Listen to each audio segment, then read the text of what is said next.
Clausen. We were all we're Bird Rock boys and sort of hung around, so. Mm-hmm. It was sort of a great little reunion. Yeah. Can you tap that mic for me for a second?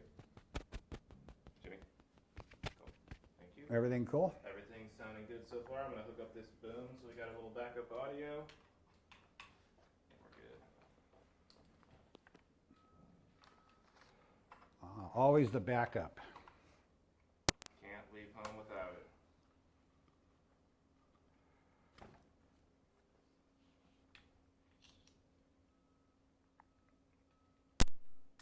Well, Chip sure took shitty pictures. Well, we can get some extra for you. Tyler's pretty good with that stuff. But I got another friend coming over. He was playing around with his new Nikon, so I told him this would be a good thing for him. Okay. So is he gonna? Yeah, you he's expect him just to going to knock walk on, in. knock on the door? He'll just probably open the be door? here any time now. So. Okay.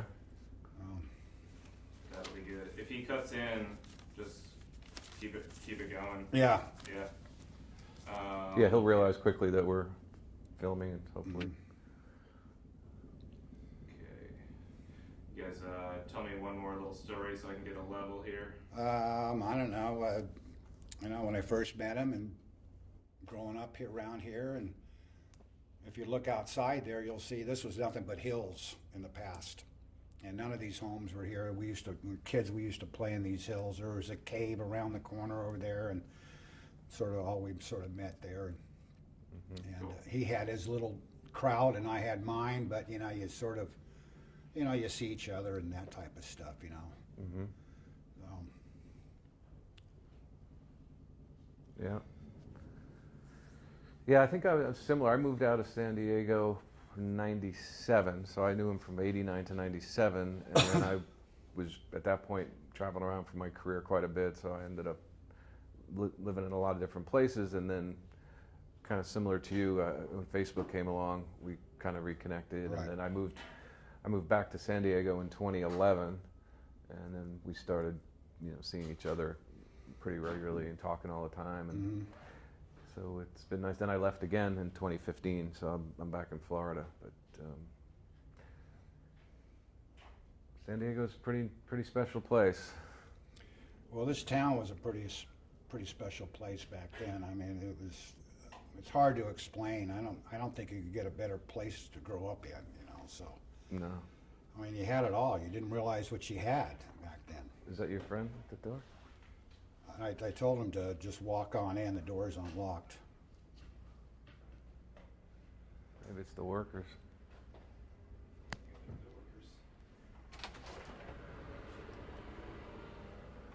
Yeah, it's construction guys. So, do you know what they're doing out there? They're digging up the streets, or? La Jolla is really bizarre. Every time you turn around, they're digging up the streets for something. They're putting in new sewer lines or sewer hookup lines. Oh yeah. And, this is where all the money is, so they focus on this area. The city doesn't have any money, so you're not going to see this in Logan Heights or something. Yeah. La Jolla is going to be serviced first. Right. But, Yeah, I guess there's going to be a lot of infrastructure stuff going on, and yeah. fixing bridges and roads, and sewers. And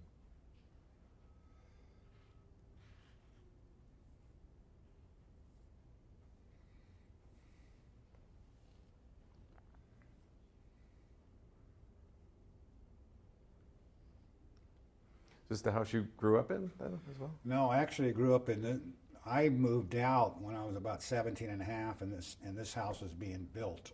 My dad actually built this as a spec home. And my parents lived in Bird Rock, which is right over that hill over there. This is considered the top of the hill. Mm-hmm. And they put them both on the market, thinking this is the one they wanted to sell, but the one down there, no one wanted to live on top of the hill back then. And the one down in Bird Rock sold, and it looks the exact same as it did 50 years ago. And then they all moved up here, and then they built another spec house, and my dad was a contractor, and they built another one on the other side of the hill, and that one sold before this one did. So they just said, screw it, and they just stayed here. Yeah. And then my dad got sick. He got Alzheimer's Oh, I'm sorry to hear and that. died at 50. a Oh, really wow. young age. Wow. And so my mom just stayed here. But when he died, she thought she was going to lose everything, you know, no job, no nothing. And so it's a pretty tough time for her. Sure. Yeah. But fortunately, the property accelerated in value. She's able to take a, you know, reverse mortgage on it, and then some other stuff kicked, you know, Social Security and that type of stuff kicked in. So, Yeah. and she lives a very meager life. So it's not like she's traveling all over the world and that type of stuff. Except she was on the women's senior Olympic basketball team, and she cruised all over, and she's a chess champ. I mean, not chess, but Sounds like my bridge woman. championship. Used to play with Bill Gates and Warren Buffett, you know. Wow, And, she's fascinating. You know, I guess there's all these points you get and that type of stuff. And so, you know, she was in a bridge thing for a while, and then the virus hit and sort of shut down everything. She tried to do it online, but she didn't like it. So Yeah. that was about it. So All right, So I'm good, gentlemen. she's Jimmy, whenever you are ready, sir. yeah. So she's a sharp cookie if she's playing bridge with Bill Gates. yeah, and Warren I'm surprised Buffett. she isn't out here. She just got back from a 3-mile walk. She's 91 years old. Good for her. Walked up that hill. I don't know, there's a hill that sort of very similar to the one you came up over, you know, coming in here. Yeah. It's right over there, La Jolla Mesa. But she walks up it. She's got her walking sticks, you know, Good for her. Yeah. does her thing. And So. so yeah, and she was you said what level of basketball did she play? Senior Olympic team. She traveled all over the country. In fact, if you look, there's all sorts of. I saw some of that coming in. Yeah. Yeah. Well, that's interesting. Life magazine and that type of stuff, you know. So Wow. really weird. Yeah, that's great. So thank you, Kip, for doing this. We appreciate your time and welcoming us into your home. So we're just going to have a really loose, easy conversation. Okay. And, you know, like I said, anything you want to say twice, we can do that. And it's just real casual. So why don't you kind of tell us a little bit about yourself and how Roger came into your life? And Well, you know, I was born and raised in La Jolla. Was actually born at the old Scripps Hospital over here. And my parents moved here in, I want to say, 51, around there. And pretty much have been here except when I got married in 77. Then I moved to Claremont. And other than that, I've sort of followed Roger. We both went to the same school together down there in Bird Rock, which is right over the hill here. Roger, if I was going to describe Roger, he's a very unique and an interesting man. And he, you know, back in those days, you know, San Diego's a military town, and so it was very common to see new kids coming into school and you know, and then, you know, seeing them leave. So you could be in school one day, one week, and you'd be talking to some person or your next classmate, and then, you know, 2 weeks later there'd be an empty chair there, and then a few days later that chair would be filled up. And Roger was one of those people that filled up the chair. He came to La Jolla, I think in fifth or sixth grade, fourth, fifth, sixth grade, or whatever. He's a year older than me, and which really wasn't a big deal. I mean, every kid back there were relatively the same, but he really stood out. I mean, here's this tall, lanky kid with a pale face and, you know, big as around as a toothpick, you know. So when you first see him, you go, wow, you know, wow, that kid's unusual, you know. And my first big run-in with him was sort of bizarre. I was in third or fourth grade or whatever, and he, you know, we were out recessed or lunchtime, and I looked over, and there was all these kids that were in a circle, and they were all laughing and joking, you know, and there was this little music in the background. So a couple of us went over, young underage kids, you know, we were a year younger, so you just didn't cruise with the big kids back then, you know.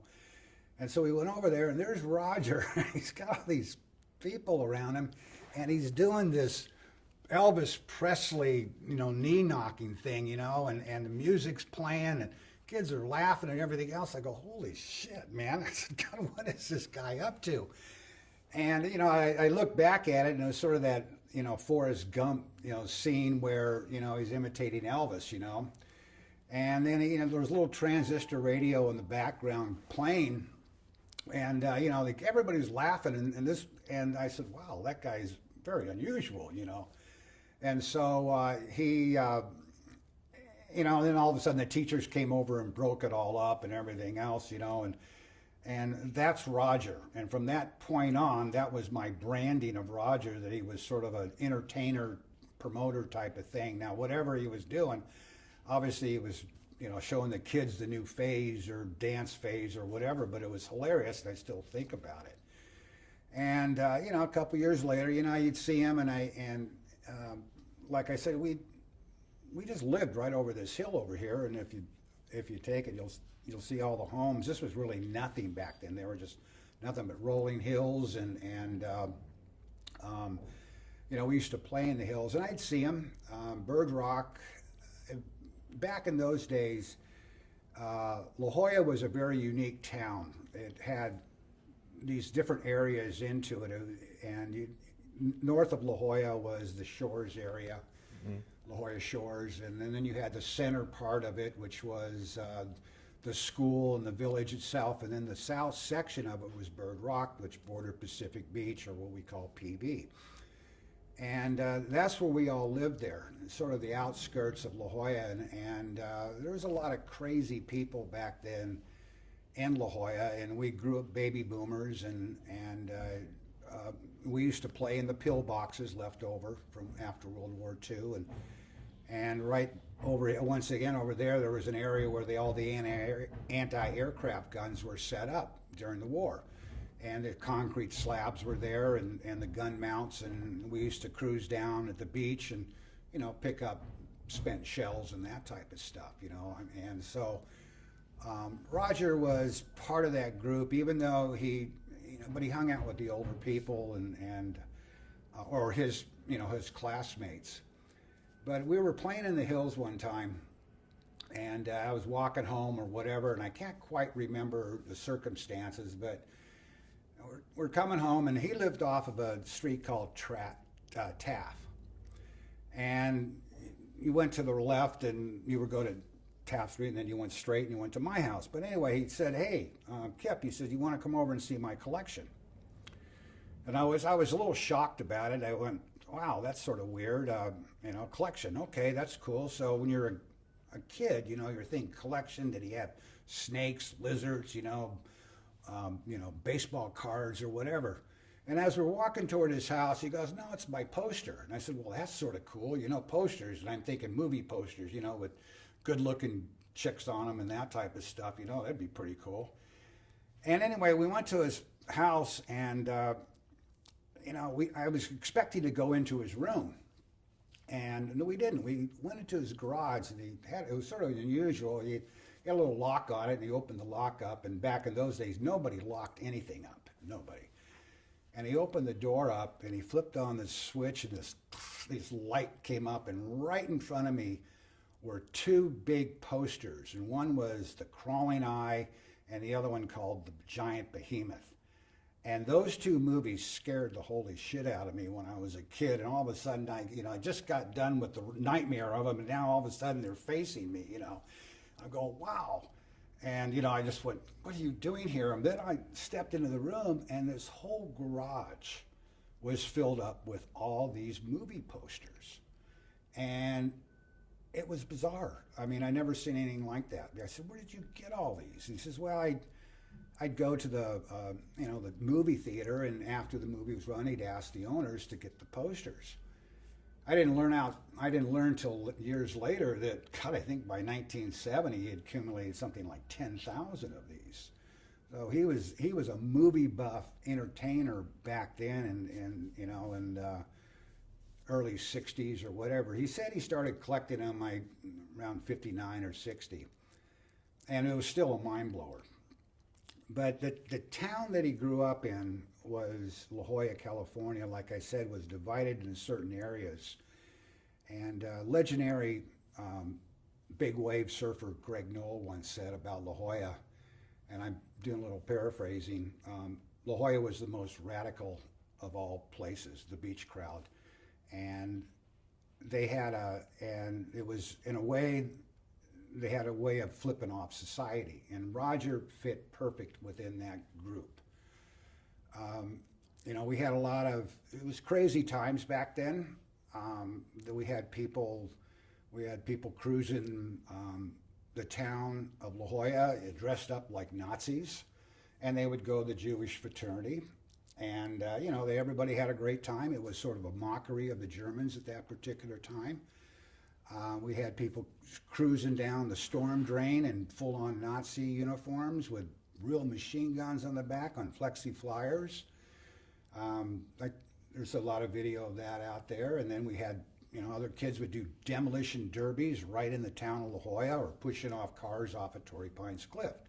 So this type of environment was almost perfect for Roger, because Roger is a showman and a sort of a nutcase when you think about it. I mean, people ask me about Roger, I start laughing. Very unique. And so when we started, after I graduated from junior high, from grade school, and went to Muirlands High School, that friendship sort of accumulated. We got a little bit more depth, and he, once you make that transition, it's a whole different world. Instead of staying in one classroom 6 hours a day, 7 hours a day, you're jumping around to all these different classrooms. And Roger, by that time, I think, had already established himself with different types of groups, that when you get all these kids together and everybody starts branching off into what fits their fancy the most. And Roger, by that time, had already got into the drama, the promoting. I remember one time, there was some school band or dance or something like that, and he was out there distributing flyers when I was in 7th grade. But I really didn't see that much of a change for him until when we got into high school. And high school was a lot different by that time, and I had missed a couple years. My parents had sent me to an Episcopalian school, all-boys school out in Linda Vista. So sort of lost contact with him, and even though I used to see him, cruise around the block, I'd sell papers on the street corner, whatever, and he'd come up and buy a paper, or I'd see him at the store where his parents would say, go down and get me a loaf of bread, and I'd see him down there.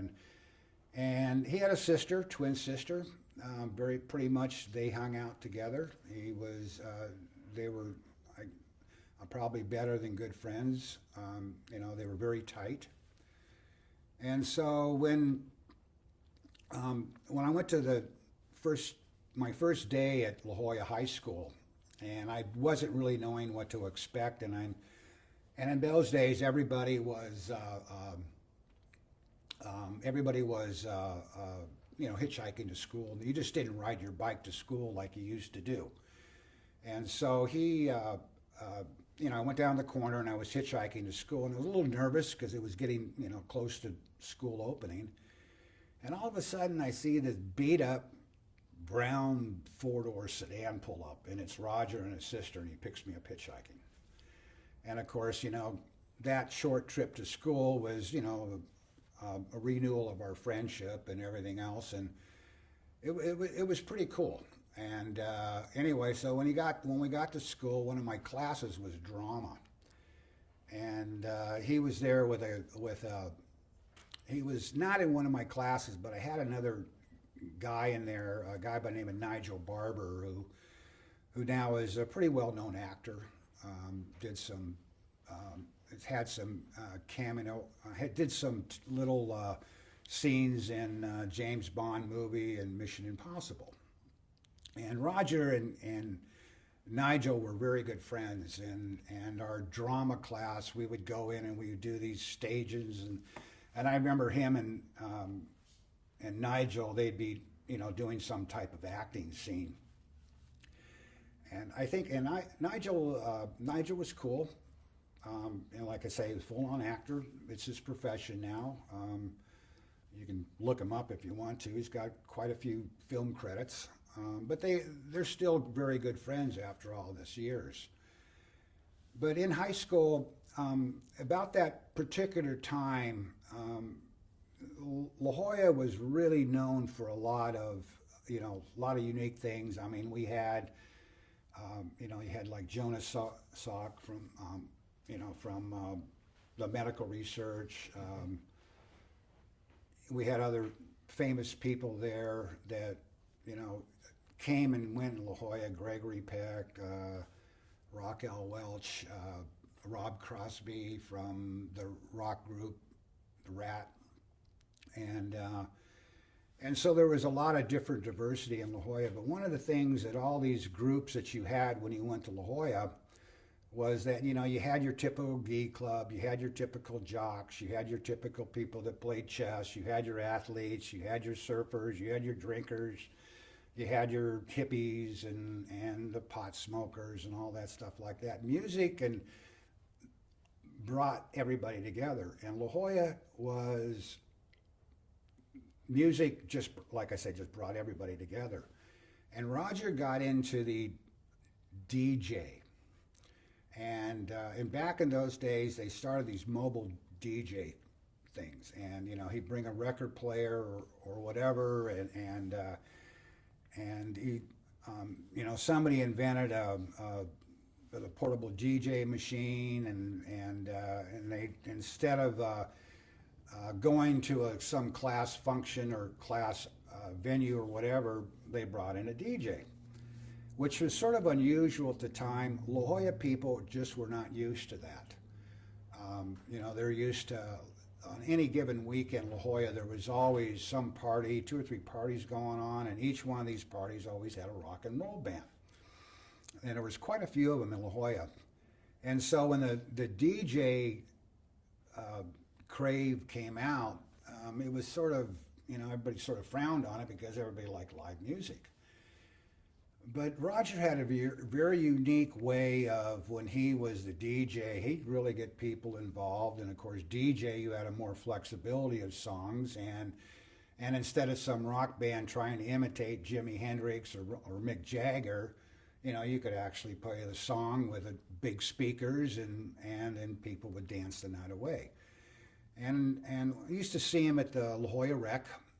He'd be doing his DJ thing, and later on, it was sort of funny. He started. He was a DJ at a place in La Jolla right above Chuck's Steakhouse. It was called Roger's Reef. This was in the 70s, and he they hired him or whatever. And I remember we were partying on La Jolla Prospect Street, and there was a lot of activity back in those days. It was, you had all these restaurants, and everybody bar hopping, and the disco scene and that type of stuff. And so, I was walking along the street. We were getting ready to go to like the Bratskeller or somewhere to have cocktails or whatever, and there was this big poster, and it said Roger English, appearing at Roger's Reef. And so you go, wow, wait a minute, And so he billed himself bigger than the actual venue place. And I said, typical Roger, And so one time we went up there and looked at it, and there he was. I mean, this place was a small little place, and it was sort of, sort of an ocean with nets hanging from the ceiling and that type of stuff. And there he was, spinning records and saying, this is the next Donna Summer song. We have the BJs coming up here.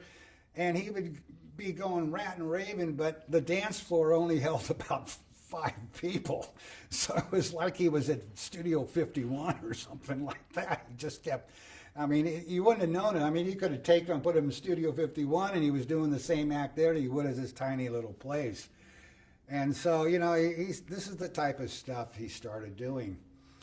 But when I left high school, and I went to Mesa College, and this was in late 70. Mesa was another trip. It was a college, and I'd sort of lost contact with him a little bit. And I was walking down, I was walking down one of the walkways, and there was a big poster on there, and I went, oh my God, I don't believe it. And it was Roger English. Is going to walk from San Diego to Vancouver for ecology, and which was sort of a weird. I mean, that the ecology hadn't really, you know, hadn't really hit big time. And it isn't as important as it is now. And so, and the next thing you know, all these posters were over town. I don't know who sponsored it. I don't know how he did it. And I just shook my head when I saw it and go, typical Roger. And sure enough, he did this big walk from San Diego all the way up to Vancouver. And it took him like several months to do it and it was an ecology awareness type of thing. Which you got to really compliment the man on that, making that big known. He got pretty much national recognition on that for a while, and really opened a lot of people's eyes up. Considering, you know, I mean, no one really even thought about that back then, and it's not as it is right now on the ecology issue. So he was pretty much groundbreaking on that. And the other thing that was weird about it, here's this tall, thin, skinny guy, size of a toothpick, that you would think, God, this guy probably couldn't walk 5 miles without passing out. But I guess he did the whole trip up there. So for the next, you know, all through the 70s, Roger, I mean, every once in a while, you know, some local radio station would blur out, you know, some new gimmick that Roger had that trying to promote something. And there was a lot of there was a lot of nightclubs down in the PB area, and Roger was working for this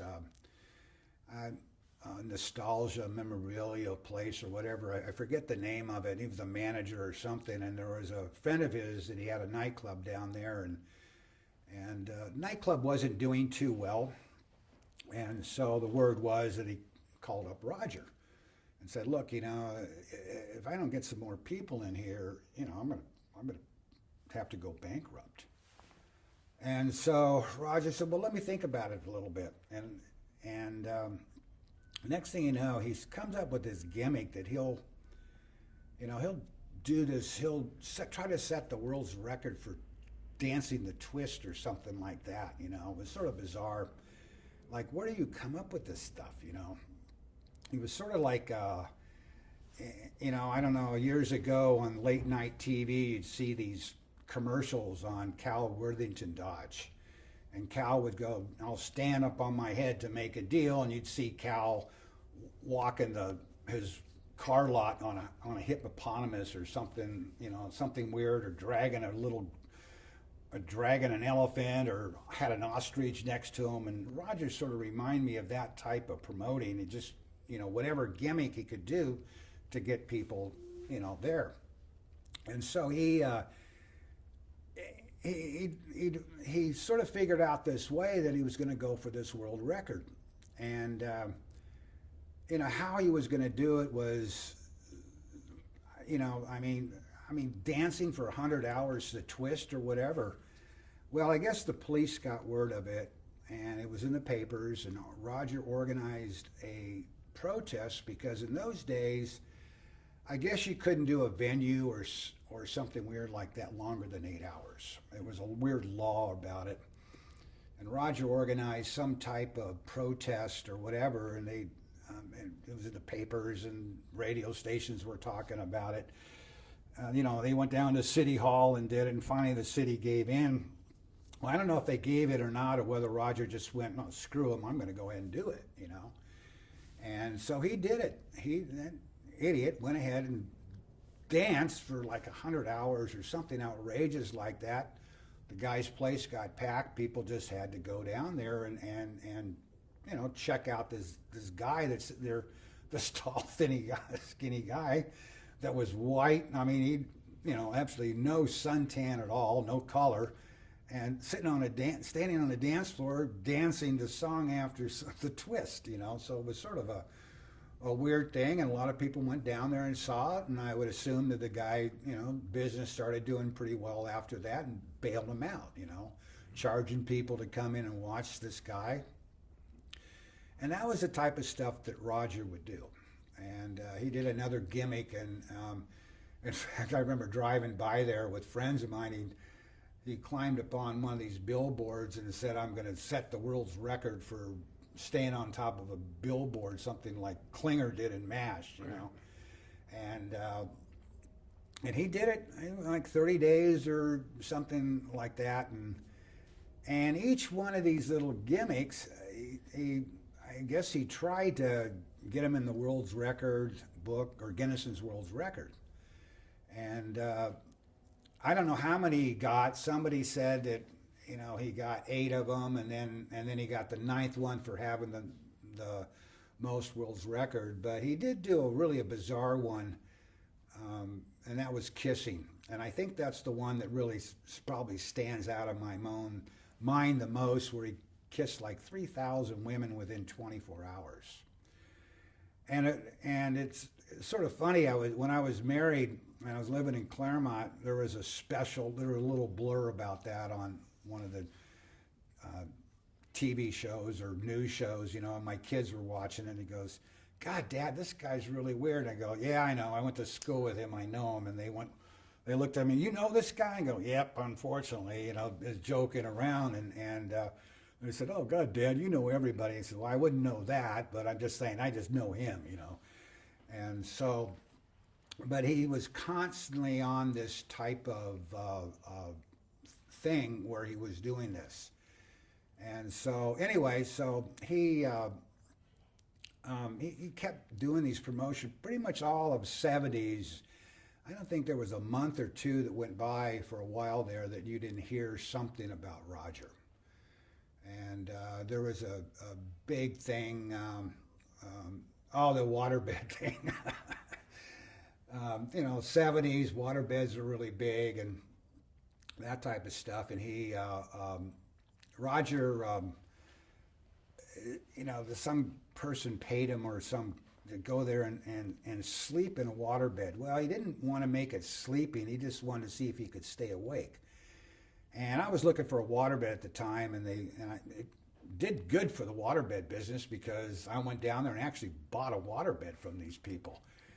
But you'd walk in there, and there was Roger laying in this waterbed, and a crowd of people around, and you're just going, you know, what kind of idiot sits there and has people watch him laying in a waterbed? Well, this is Roger for you. You know, and I'm just shaking my head, and he was in there, and he had a big, old, gigantic pot of coffee next to him, and he went like 12 or 15 days or something like that, you know, with no sleep, and I was just drinking coffee. God, I'd hate to, and I don't know how many pee breaks he took, and you know, during that period of time, but I was only down there for 15 or 20 minutes, but every day the radio was talking about, man, this is day number 7 and this is day number 8. And so, you know, once again, he's trying to, you know, break all these records. And I don't know if he got paid for that or just did it as on a voluntary deal, but whatever it was, it sure did. Once again, it must have done pretty good for the waterbed company. And well, obviously it did, because I ended up buying a waterbed and setting it up in my house, so it did work. And it's a shitty waterbed, but whatever. So why do you think he did all these things? You know, that's a really good question. I think it was, you know, people think it's for the attention. No, I just think it's because it's Roger. I mean, he just likes blowing people out. He just likes doing things like that. He just nonstop. He's got all this energy, and you know, I mean, you look at Facebook, and every day he posts 2 or 3 one-line jokes, you know, and he just never stops. And I think it's a promotional deal thing. I think some people are born with that type of the ability to, you know, think up weird and bizarre things, and that's what he does. It's a mind blower. Yeah. And he just kept going. He just wouldn't stop. So when you heard we were doing a documentary about Roger, what was your first reaction? I started laughing. Yeah. I was just going, you know, if you're going to do something that's weird, I don't think you could pick a better person. I mean, he's definitely unique, definitely bizarre. He's a character and a half. He's got a great personality. he's very funny. There was another radio station or God, I'm trying to remember who did it. I can't quite. They paid him something like $500 an hour, which was a lot of money back then, to tell jokes for like 5 hours straight. Mm-hmm. And I don't think anybody in the world could tell jokes for 5 hours straight unless it was somebody like Rodney Dangerfield or, some profession, somebody that was, trained in that type. Bob Hope, yeah, Sure. And he did it. It was, I think it was at, a place in Del Mar called the Winner's Circle or something like that. I could be wrong on that, and he did it. He went there, and then I remember hearing him on some radio station, or somebody told me that he said, yeah, he told jokes for 5 hours, 3 hours, whatever it was, and not one person laughed. Yeah. I'm just going, wow, God, I hate to be that, but everybody has a different view of jokes, and that, and then he did another thing on a video game, and this one got pretty big recognition. It was when Pong came out, and it was I think he got a little robbed on this. They had billed this thing like a international competition or whatever. It was held down, I believe, the San Diego Zoo. Some big radio station put it on. I think it was KFMB or somebody like that. And, they play the video games. How long could you play this particular video game? And it was Pong. And and even back then, no one really knew what Pong was.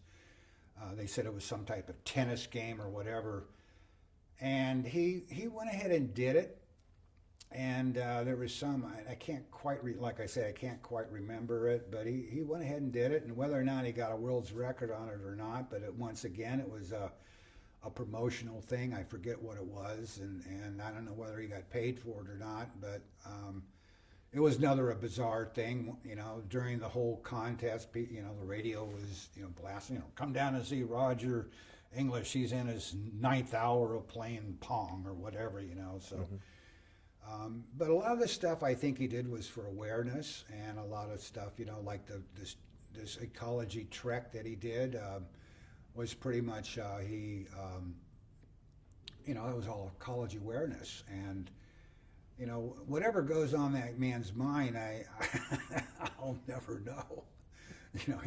Sometimes he's just way out there, and a lot of during school, a lot of people thought he was a dork, weird, that type of stuff, and even on Facebook, he types all in caps, and he doesn't really care about grammar as long as he gets the message across. That's cool.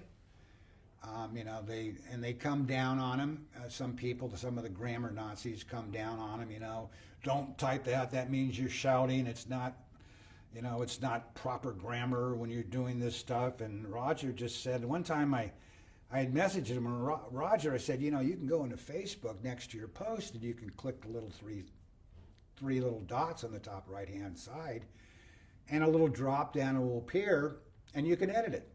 So if you see a big grammar mistake, you can go ahead and make a spelling mistake or whatever. You can edit it, and then hit the save button. You're good to go.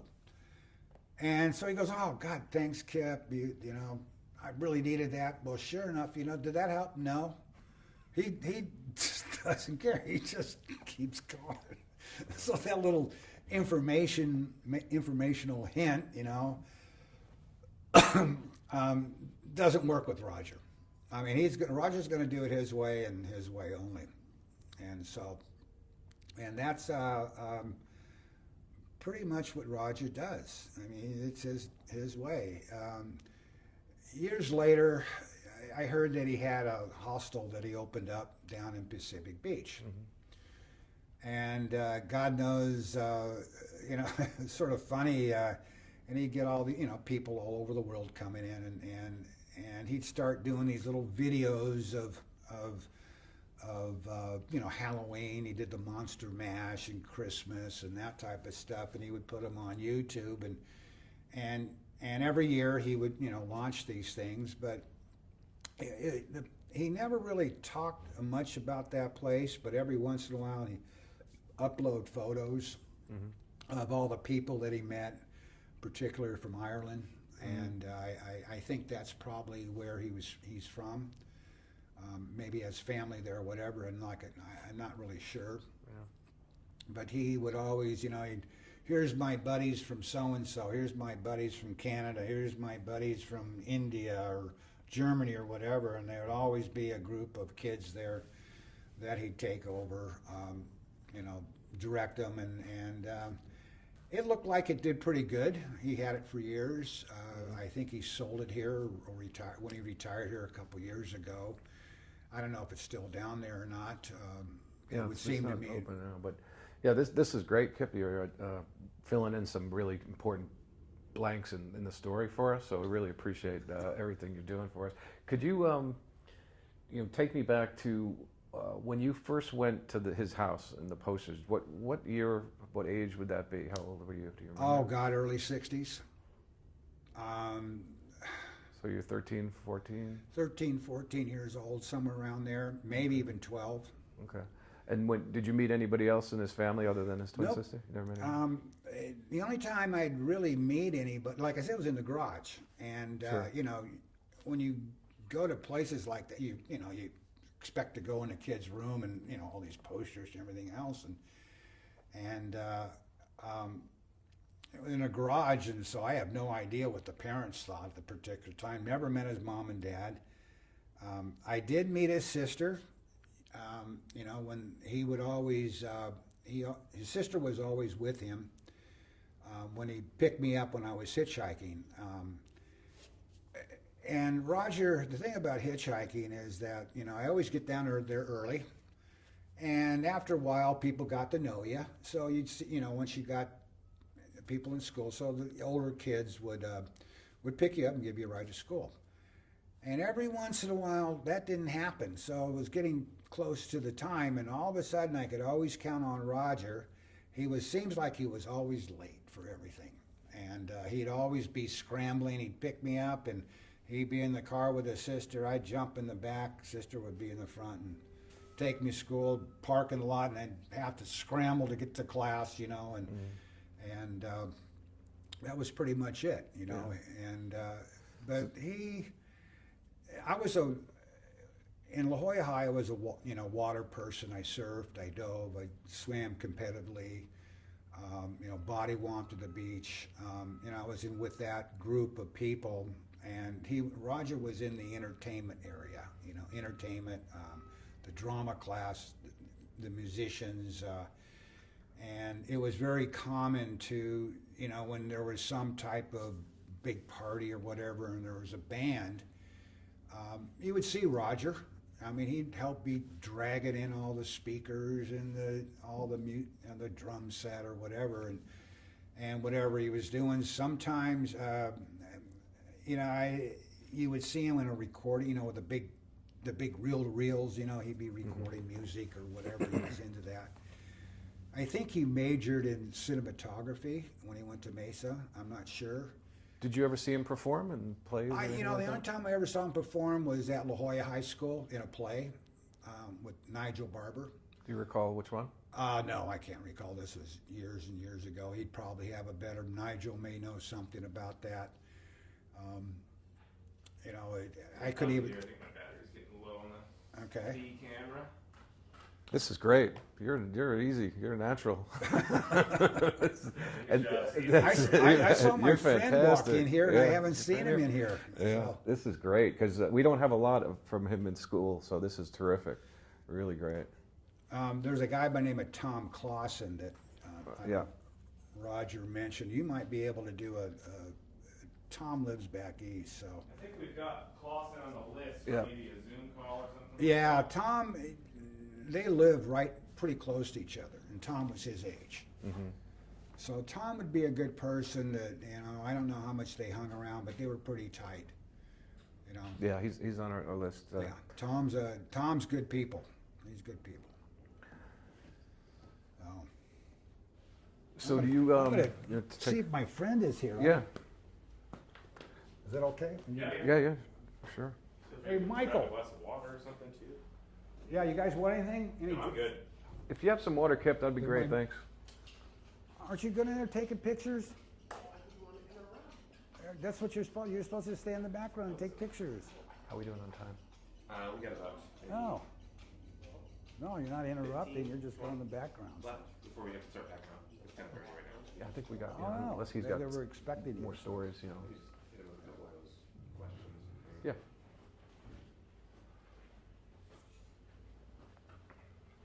Is he all set? Yeah, Okay. pretty good here.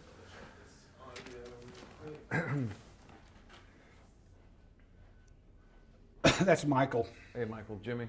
Hello. How are Hey, you? Michael, how you doing? Good. Yeah, I heard Kip laughing on. He never stopped. He's terrific. Yeah, he's terrific. Hope I'm not talking too much. You're fantastic. You sound great. The stories are great. You're making it easy, and you're filling in, like I said, a lot of stuff. We don't have a lot of people in your position that went to school with him. I'm interested in that concept of some people saw him as a dork. Would you say was he popular? Did he have a lot of friends, or was he an outsider? How would you categorize him? Are we rolling? Yeah, you can go ahead. I've got one camera's not on, but I got the main camera on. Roger always had a crowd around him. He thrived on that. Mm-hmm. And just because he was unique in what he did, a lot of people would, any uniqueness back there, you're always going to get the people that, just because he's strange, they're not going to get along with him, Mm-hmm. But he didn't have any no confrontations with anybody.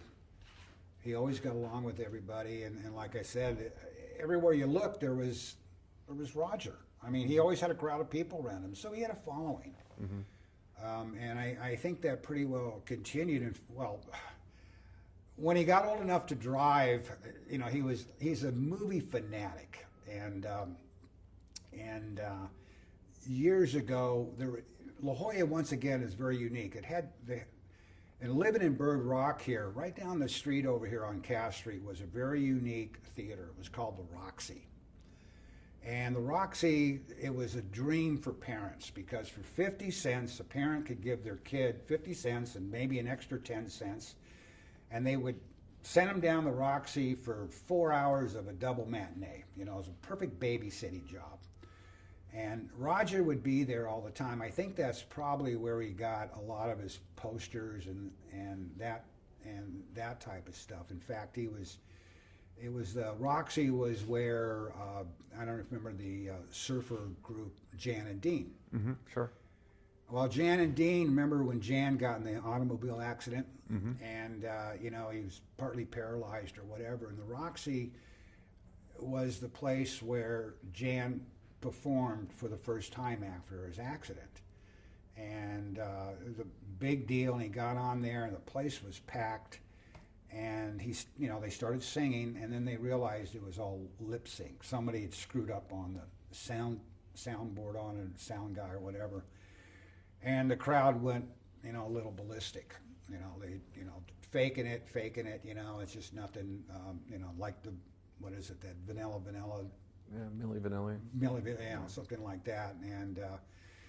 And Roger, I remember walking out of there, and I'd see Roger, and back in those days, you had a bunch of surf kids, you could always point Roger out because he's the one that always towered over everybody. Everybody had blonde hair, tan, or whatever, and there's this tall, thin guy that looked like he's got a moon tan, walking out. But that was Roger. I mean, he went to every movie, and then there was another uptown La Jolla was called the Cove, and that's where there was a little bit more higher class. That's where all the first run movies came out, and that's where Roger would he would frequent that place. I guess I could say every time I went to the movies, you always saw Roger there. So he must have gone to the movies 2 or 3 times a week. And then, once you come down to Bird Rock, there was a tiny little theater called the Unicorn. The Unicorn was a very unique theater. It was underground, And that's where they had movies like A Clockwork Orange and Reefer Madness and some other bizarre movies like that. In fact, they did a late night showing of Deep Throat, Linda Lovelace, which brought a little bit of, obviously, some controversy. So going back to the lip sync, did you ever see him perform with his partner Ricky Ritardo and the Bleed Brothers? No. Okay. So we've talked a lot about your memories, and they've been really interesting. If you had to describe him in one word, what word would that be? Unique. Okay. Unique. And if you had to say, what do you think people most misunderstand about Roger? They just don't understand him, period. He comes on strong. I mean, he walks into a room and bingo. I mean, he instantly sort of can take over the whole situation. He's a showmanship. There's no doubt about it. So with one of the things we're exploring is all these different things that he's done. What in your mind is his greatest talent? Marketing, promoting. He's a whiz at it. I mean, look what he's done, and everything that he's done on that, he seems to have been successful. I don't really know why he quit being in that business and doing the hostel thing. Maybe he got burned out. I don't know. I knew somebody said he wrote a couple books. That's a real entertainment business is a tough business to get into. Or maybe he got burned out. A lot of people do.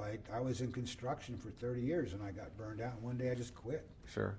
So you mentioned you saw him you bought the waterbed when he was breaking the Sleeplessness record. Were you a part of any of the other records that you just see him doing? No, I just, it was, you hear him on the radio and you go, oh, I know that guy. You just got to go see what bizarre stunt he's doing next, And if cell phones were a big item back there, I'm sure there'd be a zillion photos of all of his little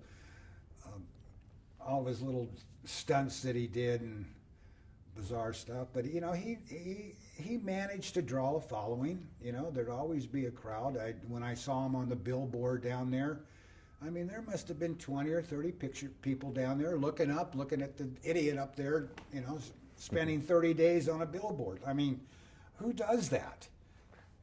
Roger, yeah. Only Roger would do that, Had you been to any of the video rental stores? Did you ever rented a movie from him? No. Did you ever go to the same movie, or just would see him at the movie theaters? Like together? Oh, no. He was the older person. Sure. You just didn't go out with older person. That's why I was really shocked when I got invited to his garage, But once again, he was promoting, he was marketing.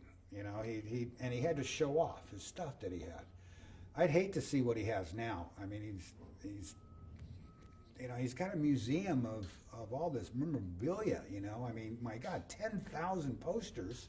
Yeah. That's a lot of posters to accumulate before you're 18 years old. Right. Interesting. So what do you think is the most interesting thing about him?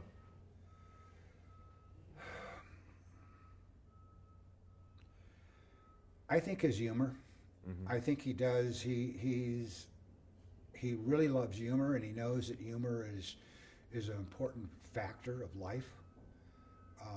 I used humor when Roger got cancer here a while back, and we talked about it. I got cancer here about 5 years ago, and him and I both agree that humor plays an important role in healing on cancer. In fact, I did a several page article on my cancer, and he was one. He'd always text me or message me, how you doing, and all that stuff like that, and when he got it, he was very much like me. We kept it quiet. It was a personal deal. He did the exact same thing I did, and I told him, I said, keep your spirit up, keep your humor. Always remember that something like 5 minutes of anger destroys your immune system by 5 or 6 hours. 5 minutes of laughter or 30 seconds of laughter increases it by 8 hours. And people in his caliber, I think understand that when times get really tough for you, and you can relate and you can go to humor, then it's a healing process. And his one-liners, his jokes, all that stuff is a humor thing for him. And even when he's really down and out and not doing well, he's like a lot of us. We resort to humor. Yeah. How are you doing now? Are you okay? Huh? How- Oh, yeah, I'm fine. you're- I had about 6 months to live, and that was 5 years ago. 2 weeks ago was my 5-year anniversary. Which is a big one, right? 5. Yeah. So that's Well, that good. was for my operation. I had my whole lower intestine, large intestine removed. Wow. I'm glad you're okay. So, and Roger had it. His wasn't as bad, but he went underneath chemo. I went through 7 months of chemo. 12 days off, 3 straight days on. I carried this pump on me that was pumping chemo into me 24 hours for 3 days straight. So, and when people have cancer, they like to communicate with other people that have it because they can relate. Sure. And you find that I do a lot of support for people that have cancer or going through it. And he did it, and he had his chemo treatments. And he messaged me, I don't know, I would say a month ago, maybe a little bit longer, that he just got his tests and everything was looking really good, and we just went boom, and we just, all right. you Yeah, know. I'm sure you helped him, and you look great. So Thanks. I'm happy for you. So you have some questions there. Is there anything that you wanted to get to that you had written in your notes, or? I was sort of looking through this when I was taking. I think I covered everything. If you maybe You're I'll like, look at this and We'll call you cut it for a one second. take Kip. He didn't need any notes. Let me look at some of this stuff. Yeah, and you answered most of my questions without me asking. Yeah. So you did both parts quite well. Jimmy's not going to get paid today. What's that? I blew my per diem. I didn't. You were blew too. your You were per too diem. good.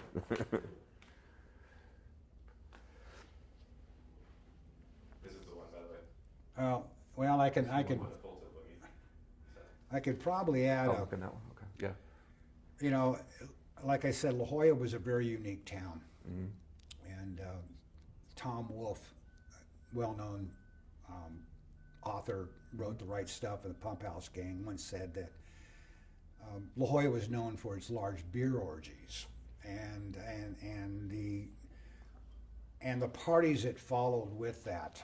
And I had sent Tyler here a couple videos that I had done, collecting all these different videos from people trying to put what La Jolla was like back then, and with all the bands and all that stuff. Roger was a major part of that, and he wouldn't really necessarily see him at the beach, but you would see him being with the bands, dragging equipment down and being a part of that. He was always, and when he was with the band, he seemed to be in the background. But when he was on a one-on-one, he'd be right out there. And like I say, the DJing. I had years ago when Facebook was first starting up, my ex-wife, she grew up in Coronado, and there was a guy down there by the name of Dean Atkinson. And Dean was one of the first people in San Diego that had the first big mobile disco, or the mobile DJ thing, And we were talking Roger and I were talking on Facebook, and all of a sudden I get this message from Dean, and Dean goes, "You know Roger English?" I said, "Yeah, I went to school with him." "Oh my God," Dean goes, that guy's the coolest, most groundbreaking DJ. He was a total nut, and just went off and on about all the little stunts that Roger did. I mean, even outside San Diego, La Jolla, or whatever, in Coronado, people knew about him, especially in the music industry. Yeah. So going back to, you said he always had a crowd around him. He performed, had a lot of attention. Do you recall any romantic partners or friends that Nope. that done it? No. Nope. I suspected he probably had some. I mean, how could you not? I mean, if he did, women back in those days, anybody around a band or whatever were, groupies or whatever. And I'm sure that he's maybe have had his fair share. I know that he used to drive a bunch of kids up to. He was an Academy Award fanatic. And he's an encyclopedia of stats when it comes to actresses and actors. And in fact, every time somebody dies, some famous actor, man, he puts out a Facebook post, just a quick blur, all in caps, typical Sure. Roger English. Some of the films he went, some of the films and awards that one person won, and it's sort of his own private tribute to that, And he's the first to know it. So I wouldn't be a bit surprised that he still keeps on top of that stuff. And he'd get on a carload of people, and they drive up to the Academy Awards. Yeah. And where he sat, and I understand that he actually went to them, went inside, walked down the red carpet a couple times. I don't know. I think or if he did get there, he was probably in the nosebleed seats. Sure. So this has been fantastic. We've been doing something at the end, just kind of for fun. If you would look into the camera where the tile is holding, if you want to deliver a message directly to Roger. Roger, just keep your humor going, man. That's all I care about. I mean, you're a funny guy. Everybody loves you. Don't ever change. So, That's great. Can you look in that camera again and say full tilt boogie daddy-o? what's that? Full tilt boogie daddy-o? Full tilt boogie-o, daddy-o. Can you say bitchin' daddy-o? Bitchin' daddy-o. And last one, dope. Dope. Oh, that's right. That's right. You- I forgot to mention that on every joke that you put on in Facebook or every little whatever. You want to hit it again? Yeah. I forgot, everything Roger would do. Or somebody came up with a joke or whatever, or a comeback on one of his joke. Roger would always go, dupe, and just do the big capital D, O, P, P, P, P, P, P, P, P, P, and just run off 5 or 6 lines with that. Yeah. Can you do one more full tilt boogie daddy-o? Full tilt boogie-o, daddy-o.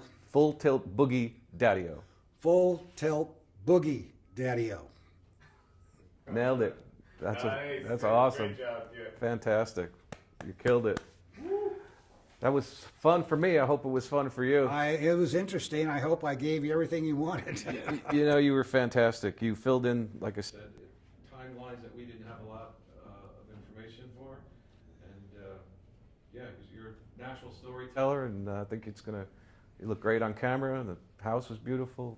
Yeah, couldn't have gone better. So thank you. Good. Thank you so much. Boy, I didn't even. You're going to be in a movie. pictures. You're going to be in the pictures, kid. Well, good. Yeah. Rock on. God, that would actually I was getting worried if I didn't have enough material for you guys. Oh man. You did. You Well, gave we us could an hour and 30 if minutes. we didn't have another appointment, we probably could have sat. Give me a little check 1, 2, Roger. Testes 1 2 3 testes. Testes 1 2 3 testing. Testing 1 2 3 testing. Cool. Okay, that should be sounding good.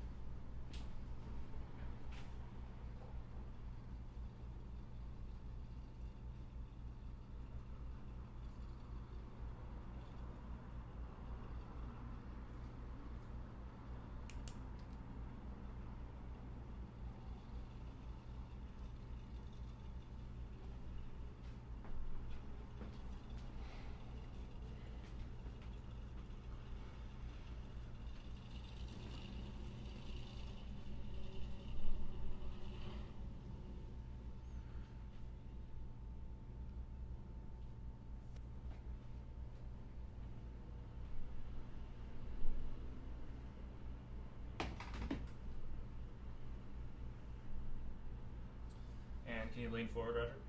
So I can see make sure my focus is good.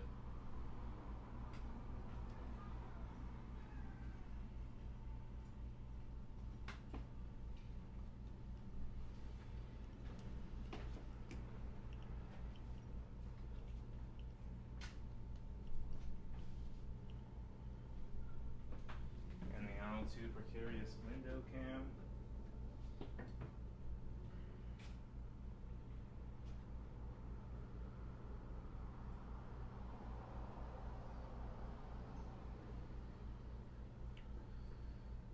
And then when you lean back, how far back do you go? Me? Yeah, when you lean back on the, okay. And then as far forward as you'll lean potentially if you're, okay, cool.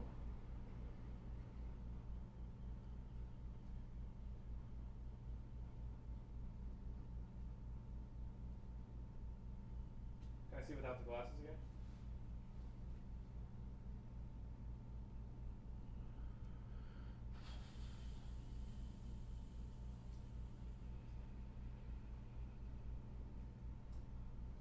Will it help you be more candid if you have the glasses on or no? I'm gonna do both. You're gonna have them on and off? Yeah, is that okay? Yeah. I'm gonna do both.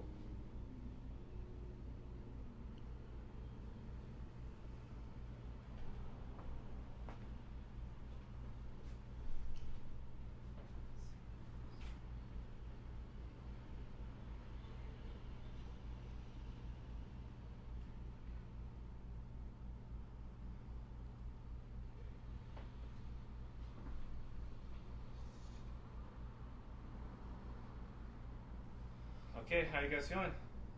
Good? Ready? Good. All right.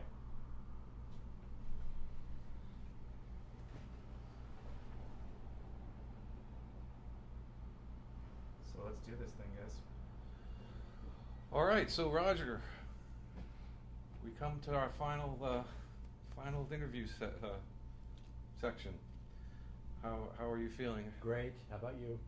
Feeling very very good. Very good. So we want to pick up a couple of stories that we haven't really addressed. So I'll just kind of jump right in, unless you have anything that you wanted to No, all discuss. set. Okay. We talked, you and I did a while back about you had the service for Romney in La Jolla. Hey, I'm sorry to stop here, but with the street noise, I want to move this mic just a little closer to him so I can turn down the gain a little bit.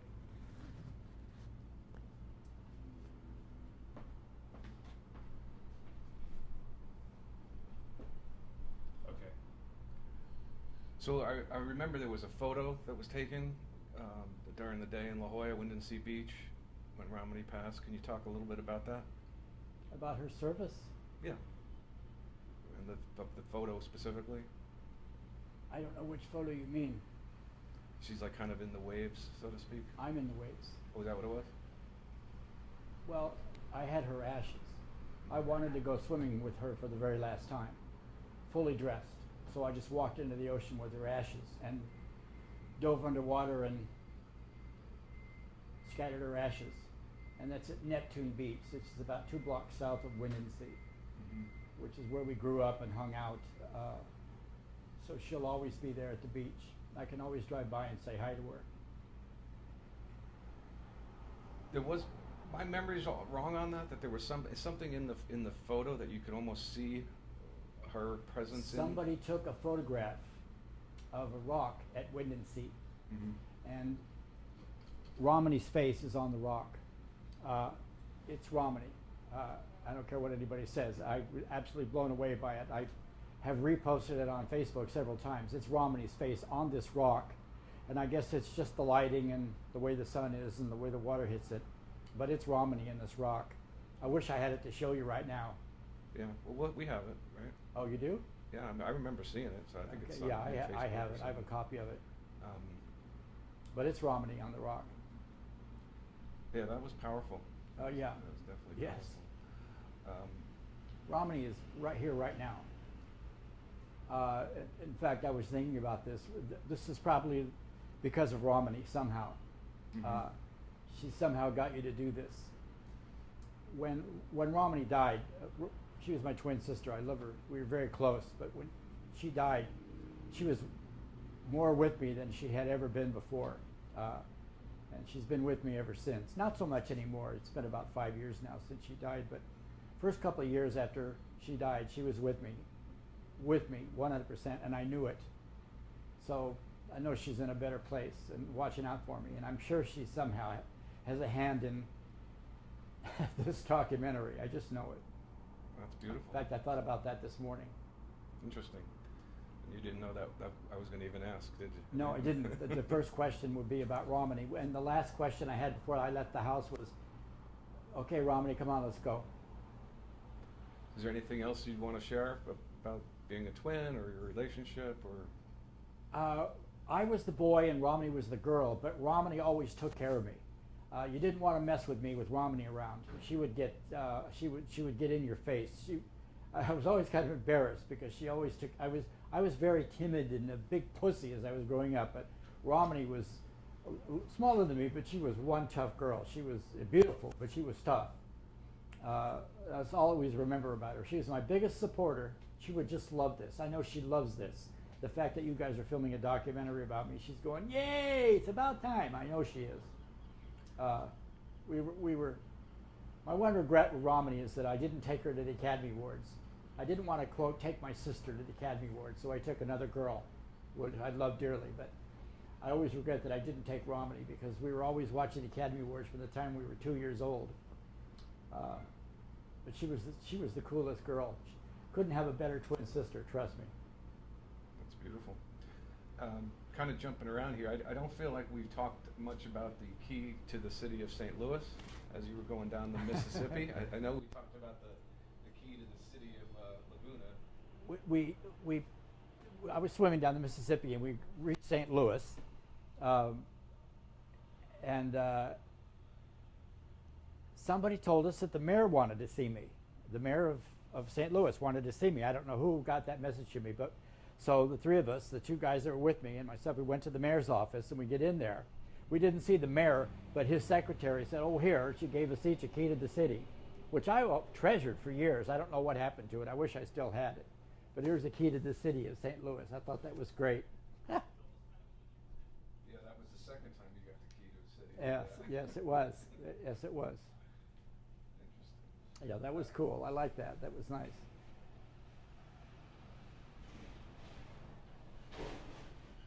So, there's a funny story about the dictionary in jail. I don't think we've got that story yet. When I was in high school, I used to go out with a girl, beautiful girl, filthy rich. Lived up on a hill above the country club. And one of the things that, I mean, a beautiful home. You can't even imagine. She had one of those beautiful homes in La Jolla, which was neither here nor there. She was a very down-to-earth girl, and I still in contact with her. She and I are like this. But her house was full of the most beautiful things you can imagine. And one of the things that always stood out was she had a dictionary, which was about that tall and about that wide. It probably weighed 50 pounds. It's the biggest dictionary I've ever seen in my life, all bound in leather. It was the most beautiful book I've ever seen in my life.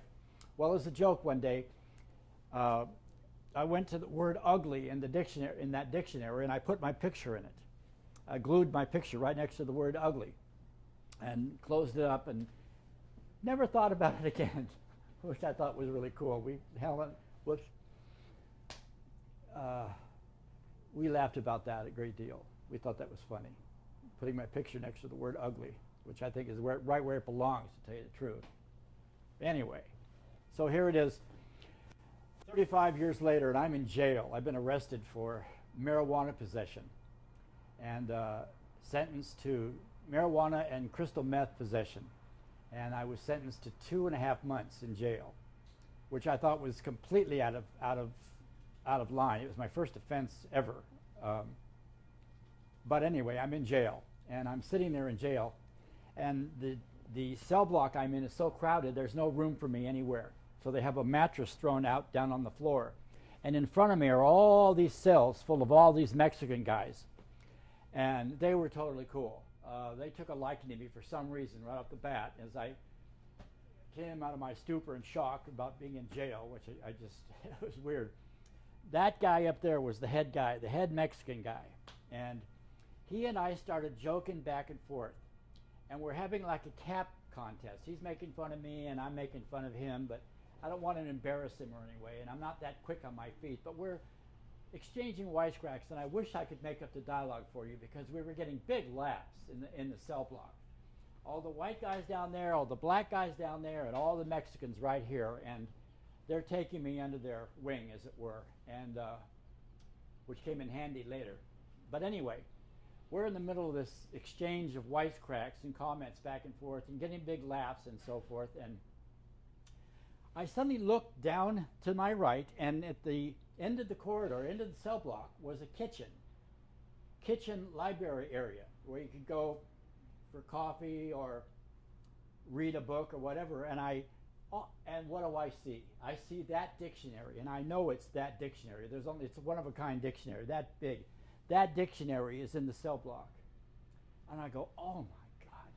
Now I wish I could make up the perfect dialogue to how we led into this, but what I said to him, the head guy, was, if I'm right, then you can go down and look in that dictionary and look up the word ugly and you'll see my picture. And every Mexican guy's, no way, Jose. But I've put this guy on the spot. If, in fact, I'm not in that dictionary with my picture next to the word ugly, he's going to look like he's been supporting the wrong dude. I don't know how to explain it, but it has to be true. If it's true, then he is king shit. He looks great.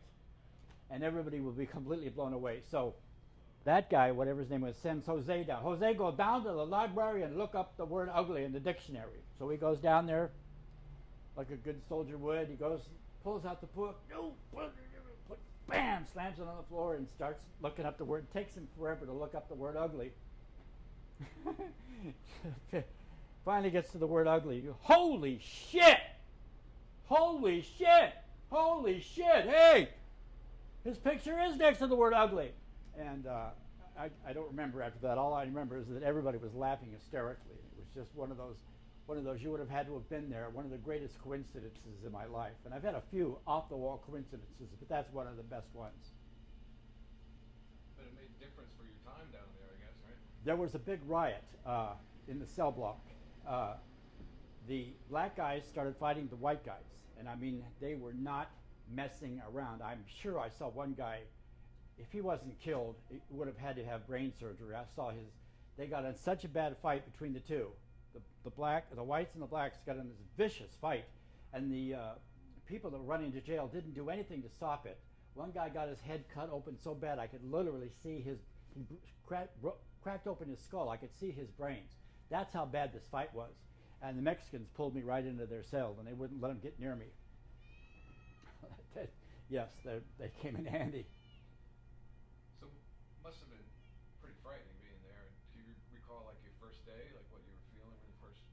From the moment I got into jail, it was for 2.5 months for possession of a couple of marijuana joints and a line of methamphetamine, which I did every once in a while.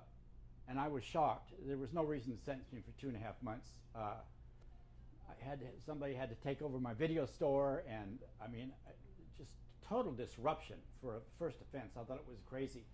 When I got to jail, I turned off my switch. Boom. And I had it turned off for 2.5 months. And I was finally transferred down to a jail. My nephew turned out to be a county sheriff. And he put in a good word, and he had me transferred down to a jail down on the border where you either work in the kitchen, do cleaning or whatever, but it's like a country club. There's no closed cells. You can wander around all day on a track and walk around outside, and like a country club almost, except you can't leave.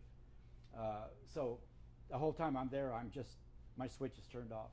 I'm not up, I'm not down, I'm not happy, I'm not sad, I'm just literally switched off. Until the day I went to find out when I was getting checked out, and the girl said, "Oh, you're leaving tonight. You're free tonight." I went, "What?" Then I turned my switch back on, and I hardly contained myself. I was just like, "Whoa, oh God, far out." So when you got out, what happens next? When I got out, they let me out down along the Mexican border. They just let you out, and I had a bunch of friends from Brazil who all came down in the station wagon and picked me up, and then took me back to my store, and I just started in again where I left off. I was fine. Even my best buddy at the time, Steven, said, "I thought you'd be a little bit bitter," and I said, no, I'm just happy I'm done. And away we went. you interviewed a woman named Bonnie who I worked for and who ended up working with me. She and her husband ran my video store while I was in jail the whole time, and she had told people, she had called down to the jail, and I said, we don't have any record of Roger Guy English. And so she started telling all the customers that came into my store, you better start writing letters and calling down there because there's something wrong. If they don't have a record of Roger Guy English, we're afraid something bad might happen to him. So that's why I started getting a flood of letters, and apparently a lot of phone calls came in. But all those customers were ready to greet me back, and my business started booming after that again. It was great. So what's the time frame of that? What year and months do you remember? Well, that would have been about 1998, 1999, right in there someplace. Okay, so you were able to come back and take over, and the business was able to continue on? Instantly, no problem. No foul, no, it was great. You had, you mentioned crystal methamphetamine. We were talking on the phone I guess a week ago, where you talked about how you did one line a day for 10 years. Almost. I was at a party. Now, I want to say right out, I do not recommend this for anybody. I do not recommend this for anybody, but we are all different. From the moment I was born, I was slightly off kilter, just slightly off kilter, and I don't know how to explain it any better than that, but I was just slightly off kilter. Now, I dealt with it, I worked with it, I adjusted to it, etc. But it's slightly off kilter, slightly paranoid, slightly unsure of myself, just slightly off kilter. And then I'm about 30 years old, and I'm at a party, and somebody says, hey, do you want to do a line of crystal? And I said, sure, why not? So I did a line of crystal, and boom, for the first time in my entire life, I was right on the money. Focused, solid as a rock. I went, oh my God, I found my drug of choice. So for about the next decade, I would do a little line of crystal meth every day. Now I know that when they have hyperactive kids in school, they give them a type of methamphetamine that speeds them up but slows them down because they're already speeded up, so it has the opposite effect on them. This is the effect that methamphetamine had on me, and it straightened me out. I could think straight. It was just amazing. Anytime I ever felt I needed it, I would stop doing it and wait however many days because I never wanted to have to do it. But I did a little line every day for almost 10 years. For me, it was just what my brain needed. And what about when you stopped? Well, nothing, zero effect. I just stopped. I no longer needed it. No longer needed, okay. No longer needed it. The same thing with marijuana. I smoked marijuana almost every day for 15 years. From the time I woke up in the morning to the time I went to sleep at night, I would smoke a joint, be stoned all day, all night. So it just became normal to me. Until one day I'm down in Mission Beach with a bunch of Irish kids at the beach, and we're all smoking a joint, and I went, nope, boom. That's the last time I ever smoked marijuana. Same with cigarettes and alcohol. You seem to have the ability just to, your mind or just turn things off. Cigarettes. I was sitting in bed one night, and I had a very bad chest cold. It was awful. And I've got a cigarette in this hand, and I've got a joint in this hand. Now I take a hit off the cigarette. Take a hit off the joint. No problem. And it hit me. Roger, you cannot continue to do this. You can't smoke cigarettes and marijuana every day of your life. You're not a chimney. You're going to die of lung cancer. You got to pick one or the other. You can't do both. Right now, right here and right now, Roger, pick one. I went, okay, boom, no more cigarettes. That's the last time I ever had a cigarette. And I will admit, I cheated because I would roll a joint like a cigarette and smoke it like a cigarette, which gave me that satisfaction of sucking on a cigarette. But I never had another cigarette again. And I've always said, if I live to be 80, I'll start smoking again. But I doubt it because it's just the worst habit in the world. And then one day I'm at the beach with the Irish kids, and we're smoking a joint, and nope, I'm all done with that. So, And booze I quit the night I left Billy Bones. That was the last night I ever DJ'd, and that's the last night I ever really had a drink. I've had a sip. I had a sip at the brewery that's releasing the beer, Full Tilt Boogie beer. They gave me a liqueur down there, and I drank that. I was drunk for that half an hour there. So you talked about feeling off kilter and Yes.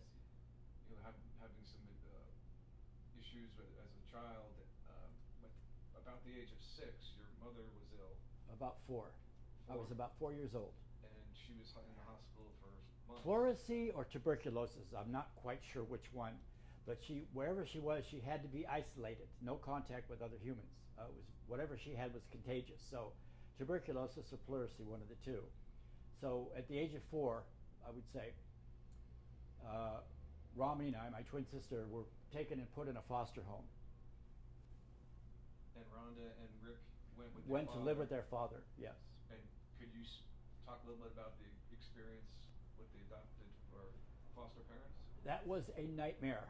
I didn't know what was happening. I mean, I knew what was happening. I knew my mom was sick, and so we're going to stay with these people. Their name were Barbara and Gil. I remember that vividly. I don't know what I don't think they hassled Romney. I think they left her alone pretty much. But he started appearing at my window late at night and scaring the crap out of me. I was absolutely terrified. I think we were there 6 months, and I was absolutely terrified of him and her, Barbara and Gil. I was scared of both of them. But I was so scared that if I had to go to the bathroom, I would not get out of bed. I was too scared, and I would wet the bed. And they would get violently pissed and make me sleep in the bathtub. To this day, I can smell porcelain, and it brings it all back. It's so weird. And that was almost every night because I was just absolutely mortified. In fact, and I thought about this the other day. I didn't know this would come up, but I became a nervous wreck. And I don't want to do it because I'm afraid I'll start it again, but I don't know how to explain it. My eyes would tell me what my eyes do. I'm sorry, your eyes would what? My eyes would twitch. My eyes started twitching, and I couldn't stop it. And then I started, and I almost hate to do this because I remember when I broke the habit, but I started going like this nervous flick, and my eyes twitching. I was totally fucked up in the head from the 6 months there with these people. I finally got rid of the nervous twitch, and I was in a play when I was about 7 years old, which would be about 3 years later. And I'm in this play, and we're starting to go on, and I'm like this, still with this nervous twitch. I was a total mess. I was mentally fucked up. But I'm going, Roger, you can't do this during the play, so stop. Okay, and I never did it again. So that sounds like a tremendous amount of trauma for a young child to go through. How do you think that manifested itself in the remainder of your life? How do you think it affects you today? It's very embarrassing to admit this, but I was terrified of everything. I was scared of people. I was scared of life. I was scared of everything. Everything I was scared of. But I never wanted to admit it to anybody, how terrified I was. I was just always scared, 24 hours a day, just scared of everything. I didn't trust people. I didn't know what was going to happen. My mother got remarried after that, about a year and a half after we came back. She remarried, and that stepfather was nuts in the head. He was very, very violent. And he was another reason which I was going like this and nervous eyes. It's just terrible. He finally ended up almost killing my brother with a butt of a rifle. I don't know what Rick did, my brother Rick, but he was trying to kill him with the butt of a rifle. And I'm standing there screaming, "Stop it, stop it, stop it." And he goes, "No, he's been a bad boy." I mean, this guy was a nutcase. They took him away in a straitjacket. Which is the last time I ever saw him. And he adopted me, which is where I got the last name English. But it just added to I was just an absolute mess. Absolute mess. And then I started going to school at Bird Rock Elementary School, and I was just scared to death. Every single day, all day long, all night, just scared of everything. And that is when I started developing a sense of humor. If people won't hurt you if you can make them laugh. people will be nice to you if you make them laugh. If you make them laugh, they like you. So I started in, seriously. That was my goal. It's just make people laugh, make people like me, so they won't hurt me. And I got pretty into it. I got pretty good at it. You want to hear one little tale about that? Sure. I told my principal at Bird Rock Elementary School, her name was Mrs. Barton. She was a wonderful lady. I told her a joke one day, and she laughed and laughed and laughed. She thought it was so funny that the following week, I was taken out of class, which was way cool, guys. I mean, taken out of class, and taken down to a special classroom where every day, 5 days a week for 5 days, they would take me down there to this sewing class where all these women were learning how to sew. And they would bring me in there and have me tell them this joke that I had told Mrs. Barton. And every day I did it, they'd laugh and they'd clap, and I went, oh, okay, this is what I want to do in life. I like this. I like this. You want me to tell you that joke? I feel like. It's not that funny, but the joke for a fourth grader, what's that, 8 or 9 years old? This little kid is going to be in a Christmas pageant, and his mother makes him a costume for the show and the whole bit, but he's having a really hard time learning his lines. So his mother gets the brilliant idea. She sews part of his script in the lining of his pants.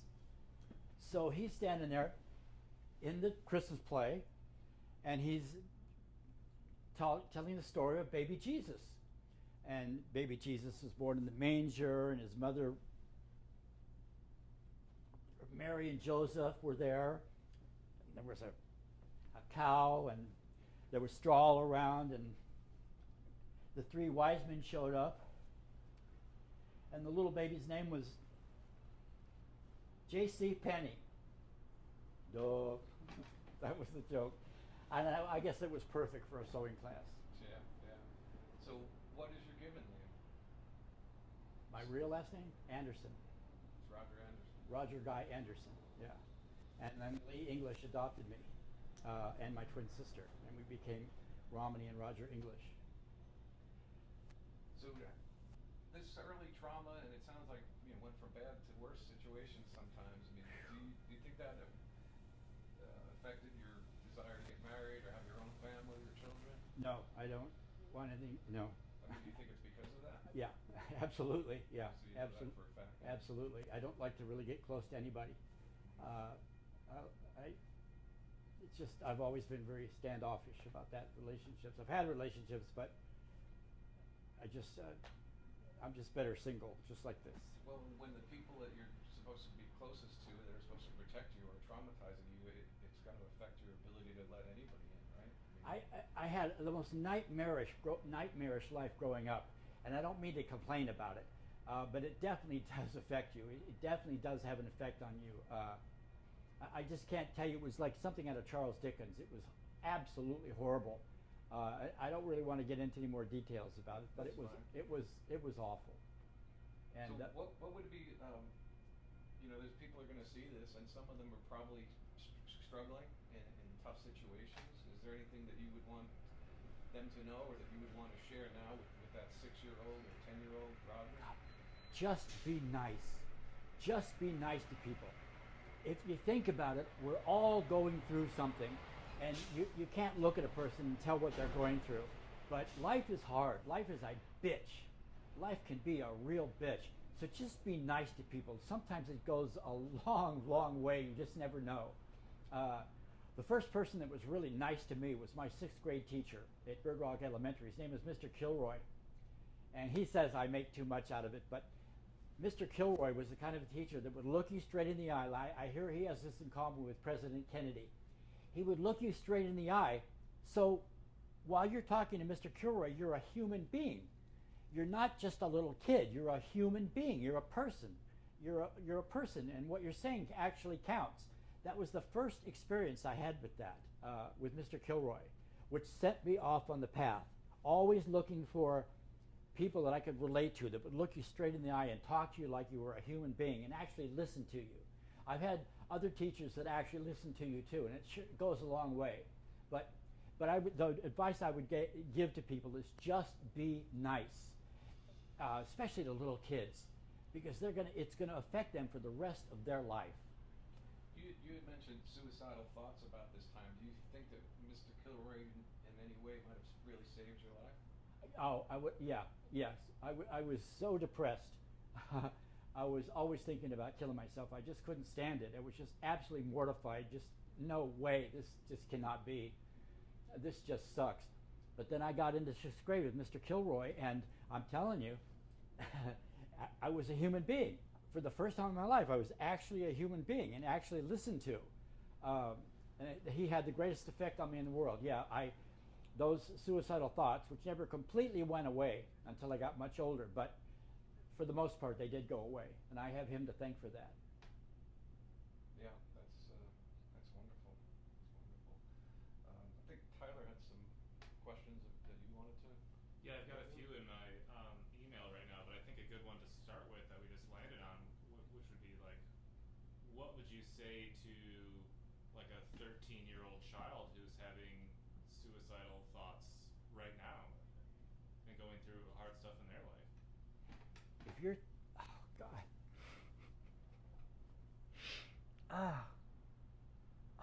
if you're 13 years old and you're listening to this, I want you to look me straight in the eye and listen to me. You just hang in there.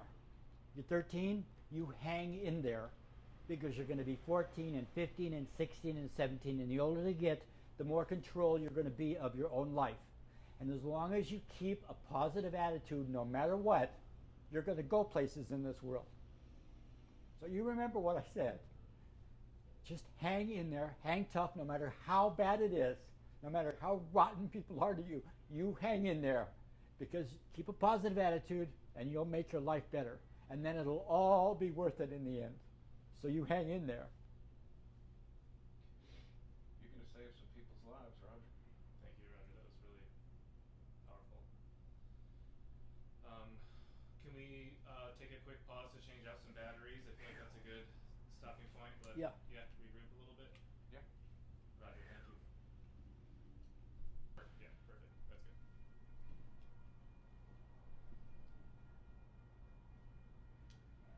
People's biggest misconception about me, and I've heard it all my life, and I always resent it. I don't mention it to people, but I was always called crazy or weird or this or that, real negative, always. And I know people don't mean necessarily to be harmful, but I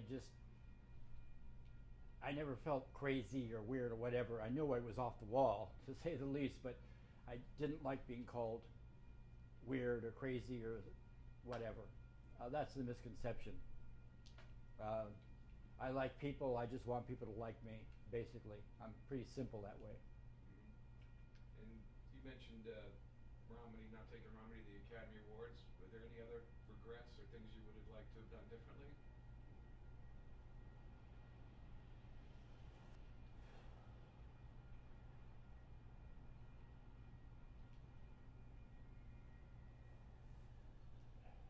I've tried to be, we were talking about, being decent to people.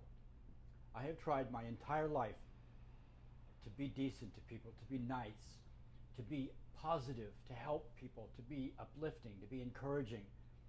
So I don't have too many regrets because at least I've done that. I will never lie to you and I will never steal from you. Just these little simple moral codes that I have. So I've never really done dirt to people. I've never lifted anything out of your wallet when you weren't looking. I've just always tried very hard to be decent to people. So I don't really have any regrets. I hope that doesn't sound bad, but I just really don't have any regrets. That's great. You're a lucky person. Irony, right? Yeah. Great. I wanted to get some of those just sound bites. You want to wait till the end, or not to break the flow? Whatever you want to do. Oh, you just finish whatever you want to do over in that chair. Yeah. So we just want to have some clean versions of dope. So Dope! give me a couple. Dope! Give me one that's. Dope! I'm trying to fit it. like 12 different ways. Dope, dope, dope, Do a short one. A short one. dope, And dope. can you do a far out? Far out. Dope. How does another one you say? Way cool, Daddy-O? Oh, that's so way cool, Daddy-O. Dope. Give me another way cool. Dope. Way cool. That's as way cool as it gets. I mean, way cool. Dope. And how about a bitchin' Daddy-O? Oh, that's so bitchin' Daddy-O. That's so bitchin' Daddy-O. Bitchin' Daddy-O. All right, I think that's all I wanted. Perfect. I'm a rap, as they say in the business. Okay. All right. Okay. Thank you, Arch. Oh, how about full tilt boogie Daddy-O? Oh yeah, let's do one of those too. Full tilt boogie Daddy-O. Let's do one without, don't wrestle in the pocket because the mic might pick it up. Full tilt boogie Daddy-O. I mean, come on. This is full tilt boogie Daddy-O. Do it like Full 10 tilt times. boogie Daddy-O. This is full tilt boogie Daddy-O. I mean, how full tilt boogie Daddy-O can it get? Dope. That's great. There's a really sweet kind of charming thing that we did. I'll fill you in later. I'll fill you in later, but Yeah, I think that'll be a good reveal. yeah. What? Oh, it's this is a little a surprise. funny story with Mr. Gilroy that Oh. I'll tell you about later. Okay. All right. Woo. Okay, this is still. Okay, so Did you say this the fourth on the car or the third? Fourth. fourth. Should be, All right. Cool. Do you think he might not like the idea of me in the back seat in a penguin outfit? Do you think that might be it? no. No? Okay. All right. He's back. The email he sent me today is Okay. he's fully in. Okay. Hey, by the way, when you said dope today, I loved it. I can't tell you. You don't know. I loved it. Dope. Okay. If things go according to plan, you're going to be hearing it a lot around town. Yeah. We're going to try to make it a thing. It's already a thing on Facebook. It cracks me up. Dope. Since I'm kind of going to be in front of this jam, will you do me a favor and just keep an eye to make sure these two red dots stay on? Shit. I think I can handle that. I'm not even in the union. Yeah. Dope. It would be. This is flashing, but that's fine. Yeah, that's good. Red dot in the corner means it's good. Time cycling red means it's good. Just make sure those stay going. Cool, thank you. Okie dokie. I would give you the ears, but I don't want you to have to manage my ear sweat. It's so fucking hot. I appreciate that. Alright. You actually ticked a lot of my questions off, Jim. I do what I can. Dope.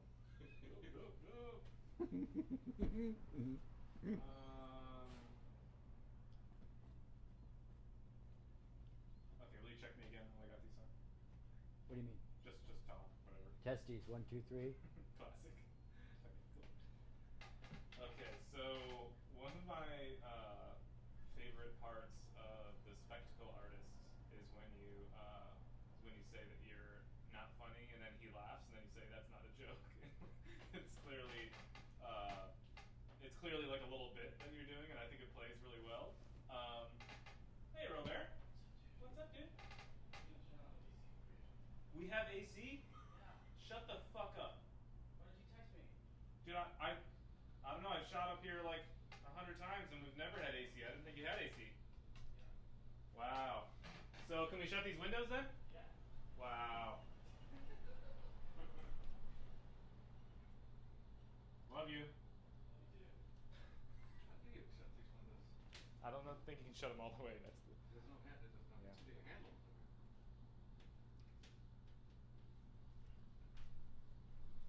That upright piano, we lifted it out of the back of a truck to come through one of these windows, which was terrifying. Okay, is it still rolling? Okay.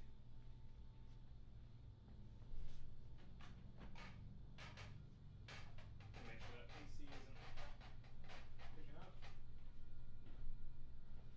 Cool. You're still rolling. Okay. Okay, so long story short,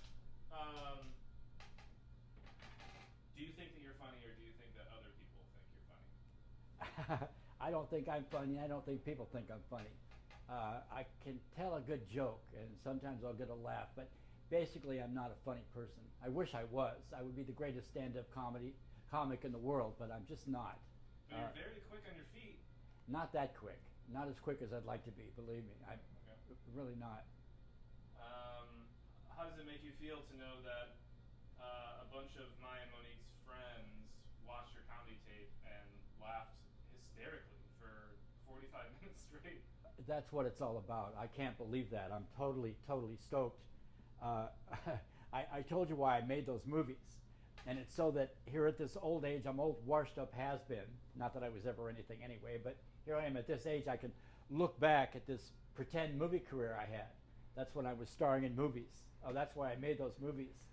And now to have actually people watching them and laughing, it just absolutely, that just does my heart good. I just absolutely love that.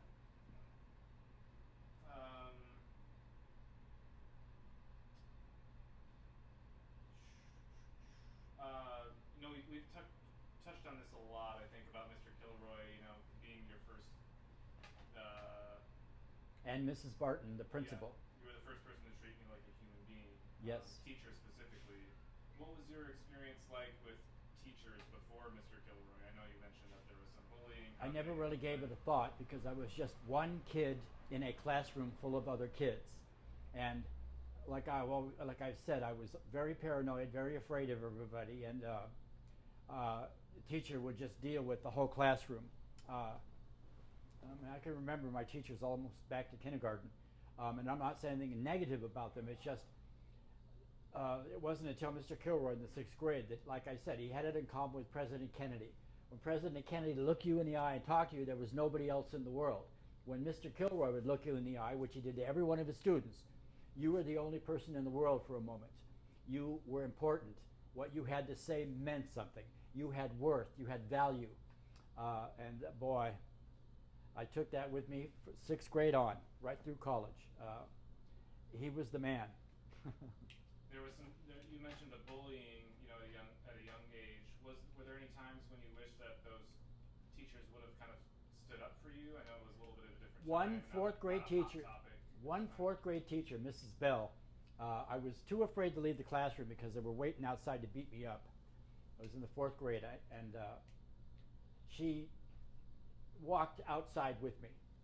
And that's the only time ever that any teacher ever stood up for me. But Mrs. Bell. In fact, years later, when I was setting the world's record for remaining awake, she came to see me up on University Avenue, and I'd been awake about 8 days, and she came in, she see me in person. And there's Mrs. Bell, and I was focused right on her. My brain came together, even though I was hallucinating and all tripped out because I'd been awake for 8 days. There's Mrs. Bell, that one teacher that actually stood up for me one time when I was a little kid. And so I straightened out and gave her the VIP treatment. Did you think she was a hallucination? No, my brain, You know, during that world's record, my brain, your brain absolutely demands that you rest. Your brain will see to it that you rest. That's why when you're in church or when you're in school or you're doing anything, your eyes all of a sudden get very heavy and you have to fight to stay awake. That's your brain telling you you need to take a break. You need some rest. So during that world's record, my brain was trying every trick in the book to get me to go to sleep. And I mean, the most wild hallucinations you can imagine, all kinds of mind games, which I can't even describe to you, until somebody would come up to me with a camera or a microphone, and then my brain, my obedient brain, would just focus. Boom, just like that, just instantly focus. And I would be sharp as a tack while I was being interviewed or spoken to. Good. Going back to Mrs. Bell, so that was a good example of someone who did step up, Yes. see a child in danger, and Yeah. really stand up for them. Were there any times you can think of where you could have used that, and you were thinking to yourself, like, how do these teachers not see this that's going on? All the way even through high school, I was so skinny. I looked like I just came out of a concentration camp. I was just literally skin and bones. I can't even describe it. I weighed about 80 pounds. I was 6'1" and weighed about 80 pounds. I looked like I was dying of something. And I used to wonder, and I would go to gym class and have to change into the gym outfit, and I would just think, one coach, come on, one coach just excuse me from having to, because I would every day it was humiliation. By the way, I could outrun anybody I've ever met. I could run so fast, but I would never enter track because I'm not going to run around with a huge audience in the grandstands watching me in a pair of shorts. I just looked that bad. Finally, I think in my senior year, one of my coaches stopped making me suit up, and he let me be keep scores and official, some kind of a mini official of some type. Finally, I didn't have to do it anymore. It was great. Finally, one teacher, one coach at Ohio High School, finally just stopped putting me through it, the humiliation of it. But I used to wonder why adults just couldn't comprehend what I was going through. But I didn't want to complain and whine about it all the time. I just saw it through.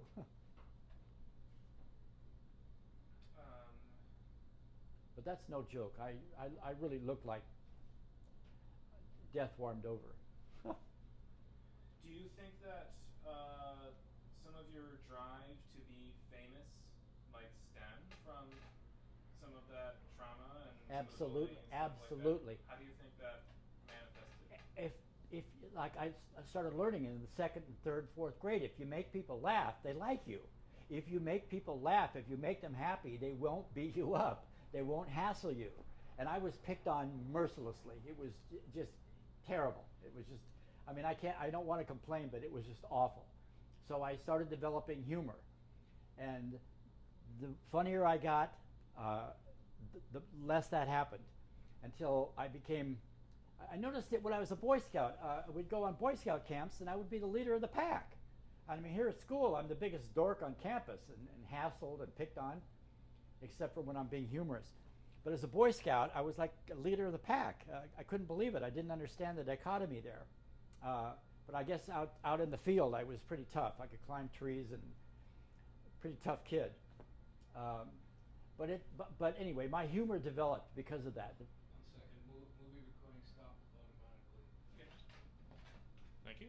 Thank you. Okay. What were we in the middle Be- of? It was a Boy Scout climbing Boy trees. Scouts climbing trees, yeah. So it was a different social dichotomy. You were at the top when you went to the Boy Scouts. It wasn't. You weren't. All of a sudden, I was no longer the class weirdo, the class loser, which was my lot in life as a Boy Scout. The dichotomy of it used to blow my mind. And I get back to school, and I was the class loser until I started developing a sense of humor and got really good at it. You might be able to beat me up, but I could put you down. I could lay a wisecrack on you and make you look like a stone fool. And you didn't want that to happen because I got really good at it. That was my safety mechanism. So my mouth became my weapon. And that served me well, served me very well. And how do you think that same line of logic extends to like the world records and things like that when it comes to? Loved movies. I loved movie stars. I love actors and actresses. I just got totally into it. I loved the fame game. I loved Hollywood. The whole process. I went, ow, I would like to do that. I would like to be famous. Because if you're famous, people like you. It's automatic, which isn't exactly true. Being famous doesn't mean people automatically like you. You got to be nice too. But then I would graduate. I went to junior high school, had to start all over again, humor all these people and be funny and on and on and on, which I did okay. Then in high school, starts all over again. You got to make people laugh. And by the time I got to high school, my reputation, I guess, had preceded me. I started getting, not popular, I don't like the word popular, but well-liked. And it was just so nice to be well-liked by everybody, especially girls. It was a trip. I got invited to all the girls club parties. Plus I had a little kind of long hair, and that was back in the day when if you had a little bit long hair, you were really in. So it was easier in high school. What does fame mean to you? does fame mean to you? Fame gives you the power. I noticed that when I would be setting a world's record, it was always attracting huge crowds of people while I'm setting a world's record. And everybody just wants to come up and say hi and be liked. That's what people like. And so here I am in the spotlight setting a world's record, so all the attention is focused on me.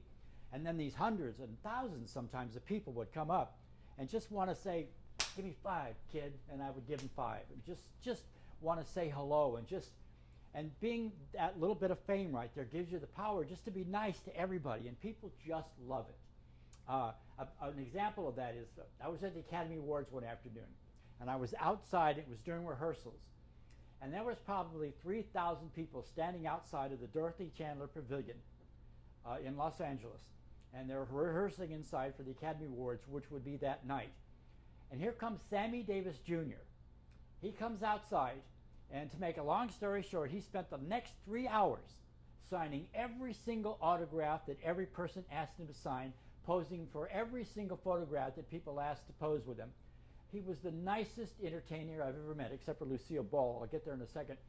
But he was out there at least 3 hours to make sure that every single person that was there got that little, give me 5, buddy. He was Sammy Davis Jr. That's my idea of fame. He was as famous as you could get at the time, and yet he gave every single person their little minute. And people just absolutely loved it. Another time we were at the Emmy Awards the following year in Hollywood. And it was the afternoon, and we're sitting out, a bunch of my friends from La Jolla, we all went up, and we're sitting out in front because we want to see all the television stars of the day arrive. And we're sitting there, and here comes this flat pink Rolls Royce. It pulls up right in front, stops, and who gets out? Lucille Ball. Lucille Ball gets out of this flat pink Rolls Royce. She walks right over to us, sat right down with us, and partied with us for the next hour. She told us stories about filming I Love Lucy and her career in Hollywood.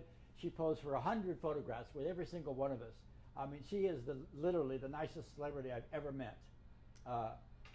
That's what I think of when I think of fame, because she made all of us just feel like $1 million. All right. So I ran into a funny thing in the edit, looking through Kip Ives' interview, and he talks about the time he went to see you go stand on top of a billboard for 30 days. No, that was not on top of a billboard. I was at Pete Ellis Ford. Okay. Here in San Diego. And actually, that was my last publicity stunt. Pete Ellis Ford hired me to live in a car which was on a scaffolding 60 feet off the ground. And I was to stay up there for however long it took to sell 1,000 cars. And I agreed to do it. I got paid a fortune. And it's just me and a girl named Jeannie Blowweeny. I hope you're watching this, Jeannie, because I still love you to this day. And the rest of our gang from that place hung out on this car 60 feet off the ground on this little skimpy scaffolding, and with traffic going by on West Mission Bay Drive, honking and screaming 24 hours a day. That's what he was talking about, and that's when he probably came by to see me, because it was a major sensation. I was on television all day long, 24 hours a day for a month, promoting that. And the promotion actually worked. He sold a lot of cars. What was the name of the dealership again? Pete Ellis Ford. Pete Ellis Ford. And in fact, on the last day, I climbed down off the scaffolding and got into his Cobra, and he drove me off into the sunset. It was great publicity. That was a publicity stunt that actually worked like a charm. That was a big hit.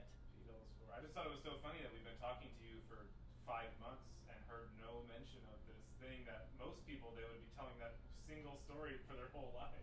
No, that wasn't a world's record. It was just a publicity stunt. It's really interesting that it just never came up. And I was like, what is he talking about? So Yeah. I thought I wasn't sure if we missed something or if he was like remembering something wrong. No, So in my brain, I'm like, is he confusing the story? And if he is, A little does bit. it matter? A little bit. I was up on the scaffolding inside a Pinto station wagon, and standing and waving all day at cars going by. It was a big hit. It attracted a lot of people onto this car lot.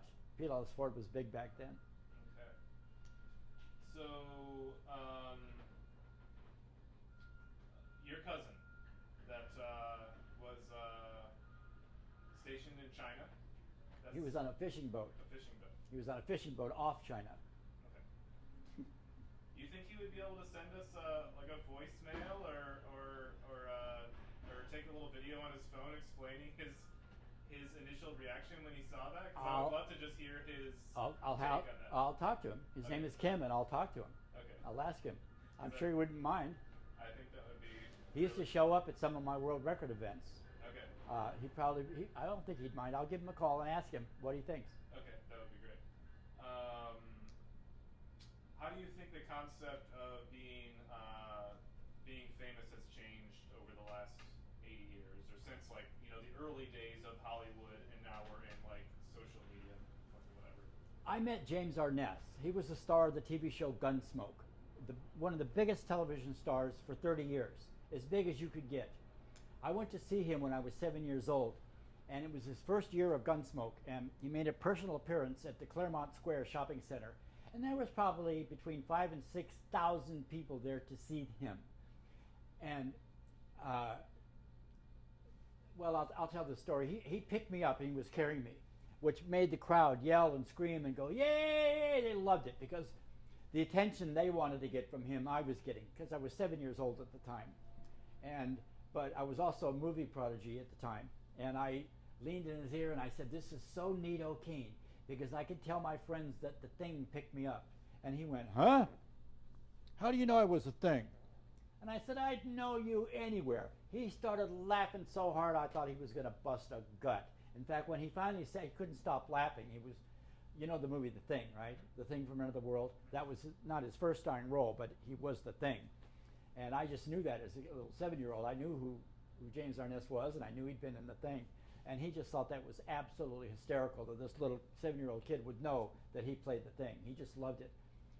And he laughed so fucking hard. He wouldn't let me go. He laughed and laughed and laughed. And everybody wanted to know what I had said to him to make him laugh.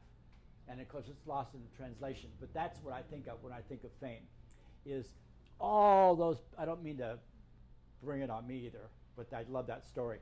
But all those 5,000 or 6,000 people that were there, just seeing their idol from television, they just got to be part of it. They just loved it. That to me is what fame is all about. Just like Lucille Ball and Sammy Davis Jr., John Wayne was the same way, Steve McQueen was the same way. The people just, oh, hi, Steve, hey, John, just going crazy. That's what fame is to me. You bring a little joy into people's lives. They just love it. They just love it. They just love you. They would just get, even my tiny percentage of that, when I'm setting a world's record, all these people come, hundreds sometimes, thousands sometimes, and just get a total kick out of being just a little part of it, just something fun, just some kind of escapism. That's what I think of with fame. Now today, people that are famous are too busy giving out messages. That's not what people want to hear.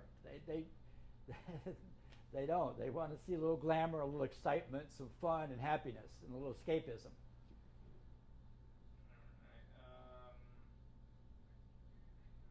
When you're telling a story, how important is it that all the details of the story are 100% true? In my case, I like it to be 100% true. Or when you're listening to a story too, either way. Well, when I'm telling a story, I want it to be 100% true. And mostly it is 100% true. As off the wall as it may sound, as unbelievable as it may sound, trust me, it's true. I'm telling you the truth, which is why I sometimes like to tell stories, because I've got some doozies. How about when you're listening to a story? Well, I would like, if you mean a person telling me a story, oh, I'd like to think they're telling me the truth. They don't need whatever, but I just usually just enjoy it for what it's worth. This is not the first time you've been the subject of a documentary, is that correct? Yes, that's correct. A friend of mine told me, kept bugging me. He was a guest in my hostel, and he kept saying, I want to make a documentary, I want to make a documentary, I want to make a documentary. And he went on and on and on about it, and I hadn't really given it a thought, but one day I said, why don't you do it on me? Why don't you do a documentary on me? And he goes, that's a great idea. I mean, he already knew all about me. And so away he went, and he put together a documentary called The Spectacle Artist. Can we stop?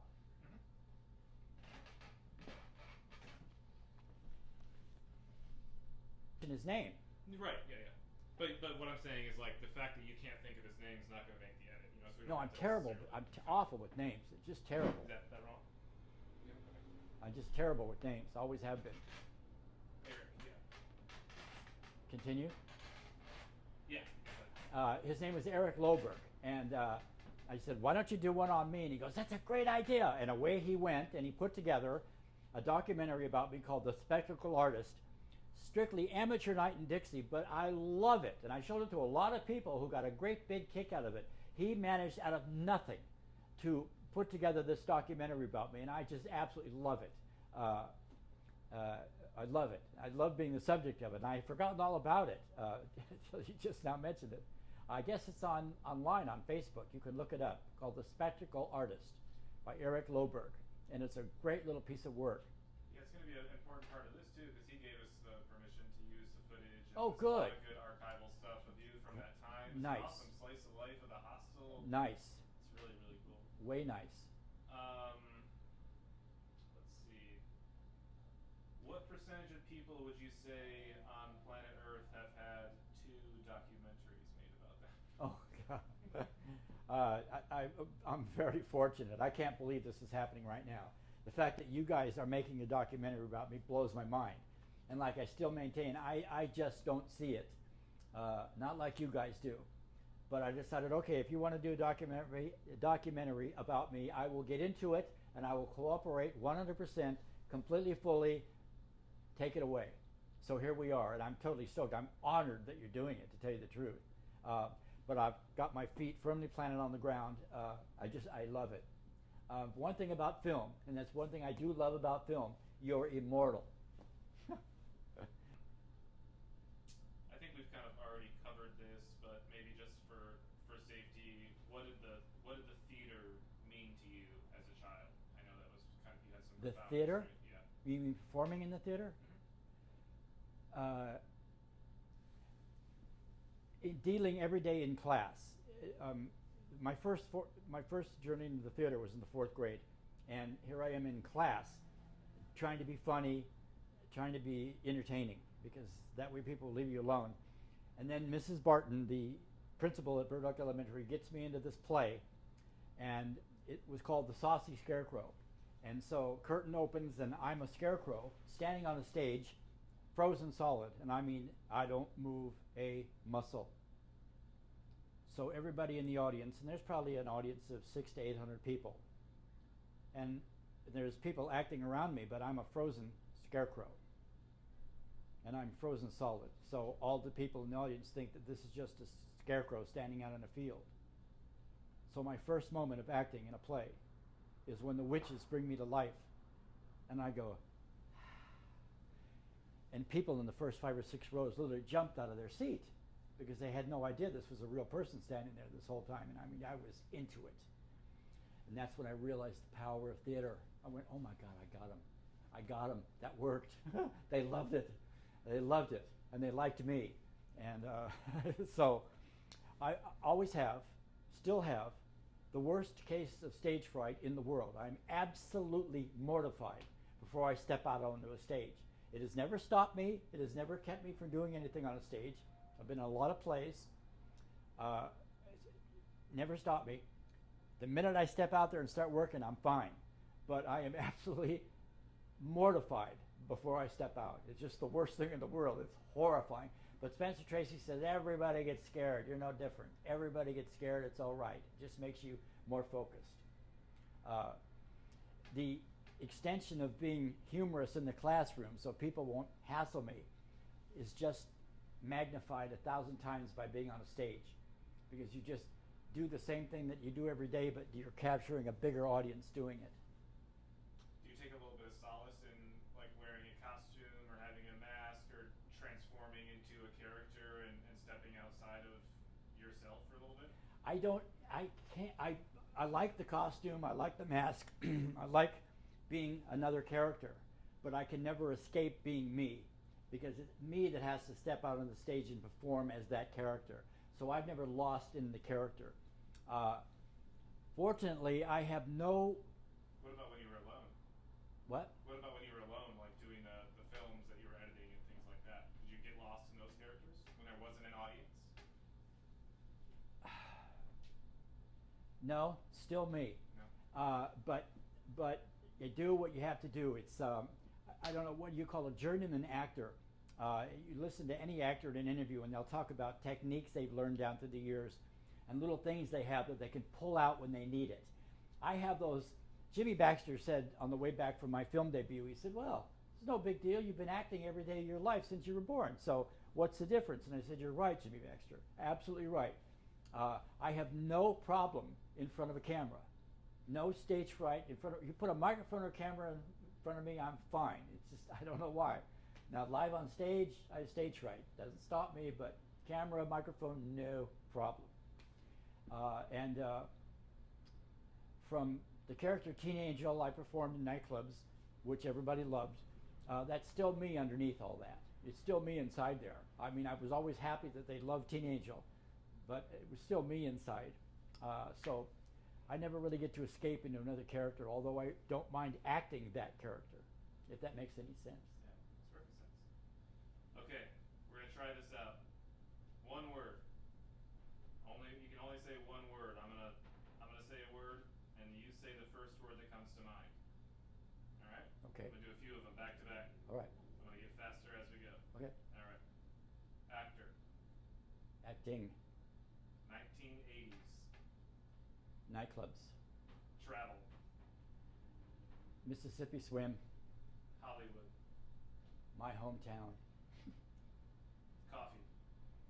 Speed. Music. Not into it. Billy Bones. 10 years. Hold on, let's make this go.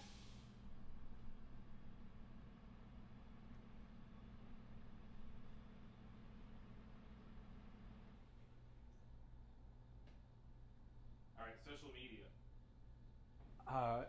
Awakening. Mission Beach. Love it. Relaxing. I don't. Pain. Had too much of it. Triumph. Worth the effort. Roger Guy English. What an asshole. Total fucking asshole. A few sentences in there. We'll Sorry. take it. Sorry. Okay, finish this sentence without using your name. And take it seriously. I am.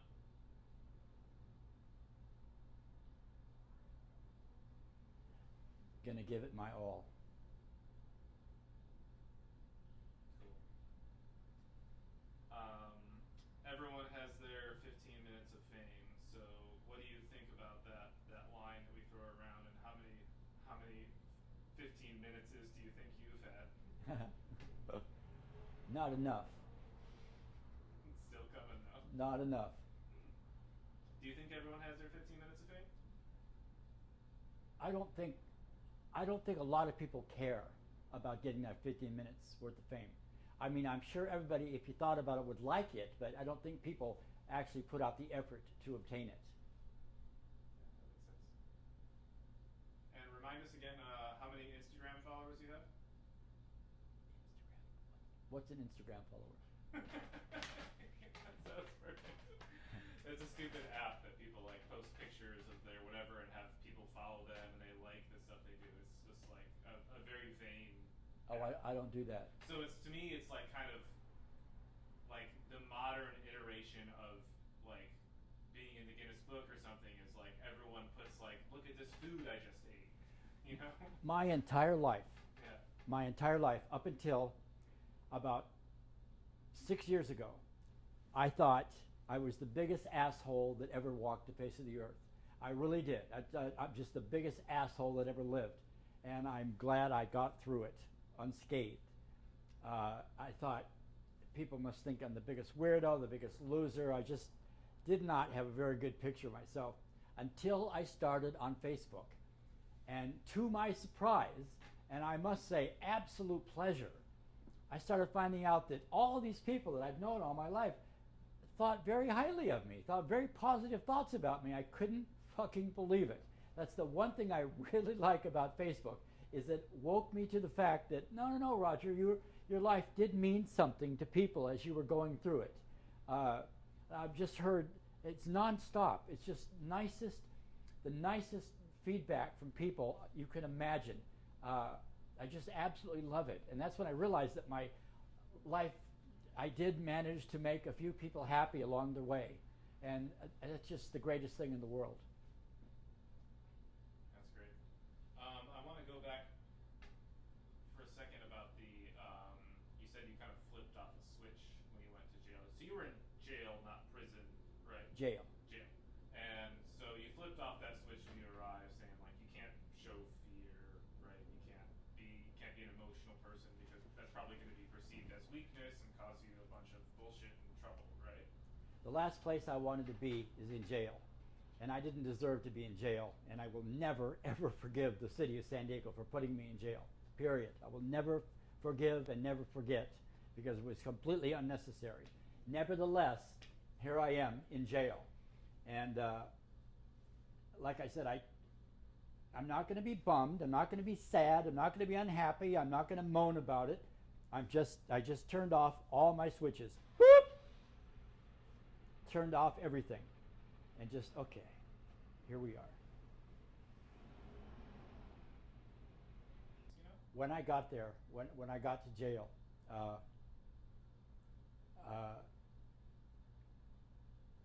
the minute I got in the jail is when I turned off the switch. Boom. When I realized, okay, I'm going to be here for 2.5 months.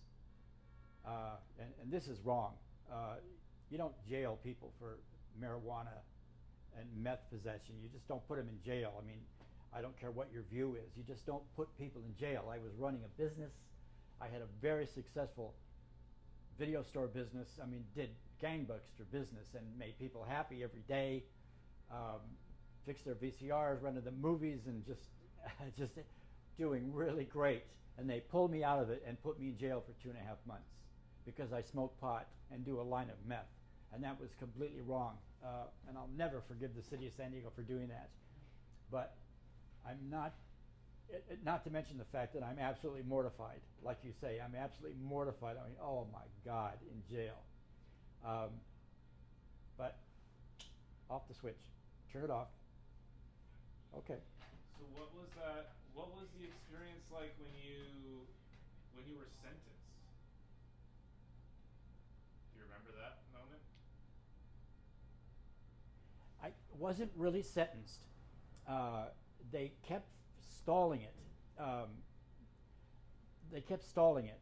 And finally one night I'm in my video store and they come and arrest me right at night, right out of my video store. And at least they let me lock it up and turn off all the lights, and away I've gone. I mean, nobody knows where I'm gone. Nobody knows a thing. And I had a lot of people, a lot of customers, a lot of friends coming in there, a lot of associates coming in there. And I'm on my way down there, and I'm absolutely mortified. I'm just, because I know I'm going in for 2.5 months. But like I say, turned off my switch. So they just told you in the car, like, Basically, you're gonna be yeah. gone for 2.5 months? Yeah. You're going in for 2.5 months, yeah. I mean, there's questions about illegal search and seizure and on and on and on and on, which I won't get into here. But you just don't pull people off the street and start searching them and patting them down for no reason. You just don't do that. It's in the Constitution. People have a right to their privacy and their things and their possessions. And on and on and on and on and on. And I'm sure all the way down the line, all people are dealing with this. And they're going to put me away, and it was wrong. It was just not. I mean, I had a friend who was a policeman, and he said there are some people that deserve to go to jail, and there are some people that don't, and you're one that does not deserve to go to jail. He was a very nice policeman. What a great dude. But nevertheless, I'm thrown in jail, and now I got to keep a stiff upper lip, which I did, and I just. And they confiscated too? No, or- that came. Oh, that was later. That was later, and that has nothing to do with this. We won't even go there. That was with the, yeah. We won't even go there. That's in the spectacle artists, right? I don't know. Is it? Is it? Possibly. This sending me to jail was all part of that. They figured if they send me to jail for 2.5 months, I'm going to have to close down the business. Well, I didn't. My friends kept it open. Bonnie and everybody else kept it going. We don't want to get into that. Or, let's see if we got anything else here. Jim, do you have anything else? No. I think we've covered all the. Dr. Kang. They're going to do that evaluation. Yeah, I figured because you seem to identify with my pain, and you would have to have gone through something. I think everyone's been through something, but Yes. not everyone's been through what you've been through, you know, but there are people out there going through that, and I think some of the things that you said today, if this movie gets seen, that'll be the most profound impact that it could ever have on someone, is someone who could relate to some of that stuff and know that, like, I hope so. tomorrow gets better. I hope so. And, I hope so. you know. I hope so. Because it sure doesn't seem like it when you're going through it. That 6 months at those foster people, I couldn't believe that life could be so horrifying. I was smarter as a little kid than I am now. I don't know why I say that, but I knew what was up. From the time I was 2 years old, I knew what was up. And I knew what wasn't right and what what shouldn't be happening. And that was one of them. And that was absolutely monstrous, what I went through. But you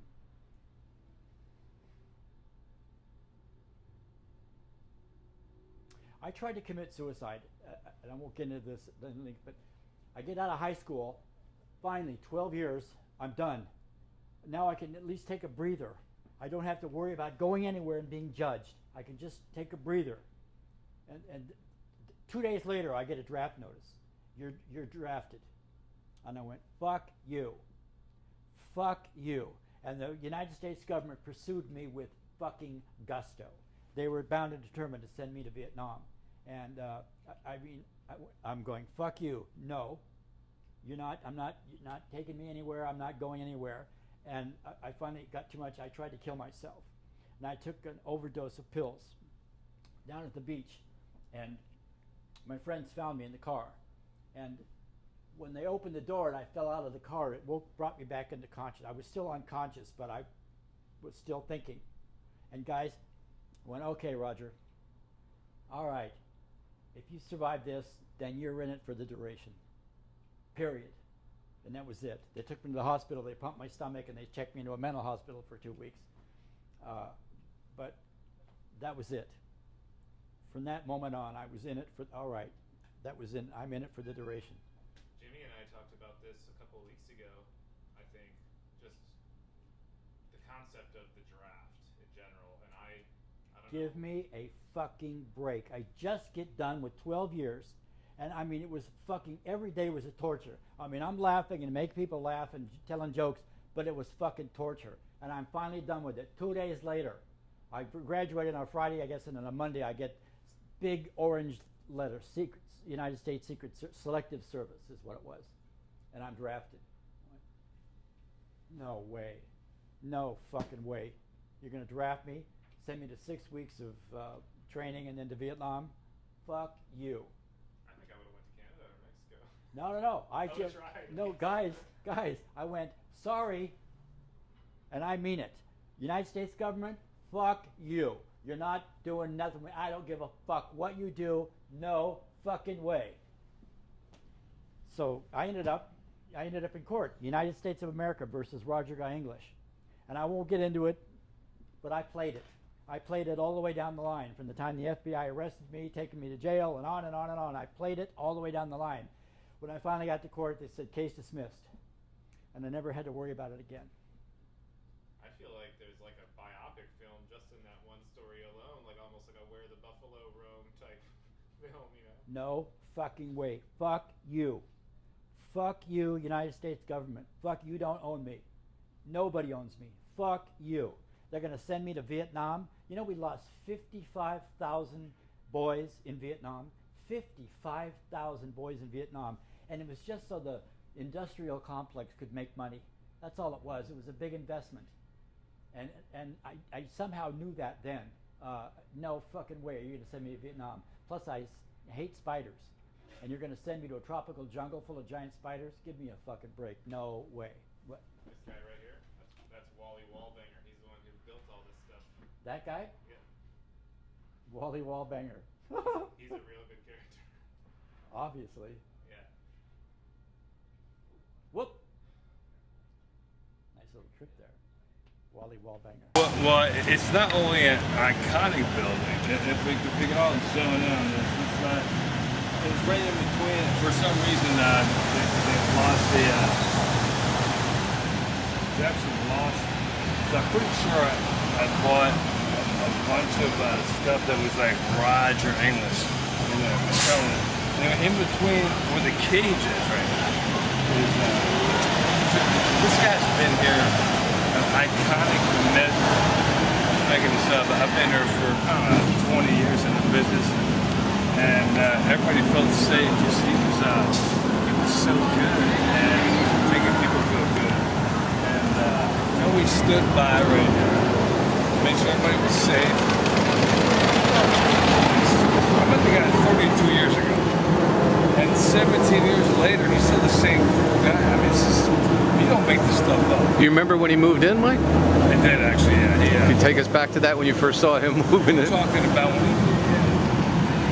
This is, we're going with 17 years ago. And for 7 years, this is the best place on the planet to live. He welcomed in the English, the Irish, the Germans. Loved everybody. But he always stood pat though. He's like, he let any of the refuse in there. And but once he left us, the real estate went down in a hurry. This guy, I know this guy from, you know, once in a while, it's the kind soul that he does. And not only has he done this for 30 years in the business. So how did the neighborhood change when he moved in? Was his presence Seriously, it's I mean, and like I said, and the thing is, like I said, he's such a nice guy. We need more. We got more Roger out there. There's no Putin. There's nobody trying to kill us anymore. He's the guy that promotes the peace. He's the second John Lennon because everybody loves him. They hug him. He's a great guy. It's like, so when you're walking to and from work, how many times a week would you pass Roger? I'd say about a baker's dozen. He was part of your life. You saw him almost every day. He was. I think it was it, but he never changed it. Like I said, I love the guys that like. He never changed at all. I'm a Monday 9 a Friday 5 p guy. I told you that. This guy was like, and everybody gravitated towards him.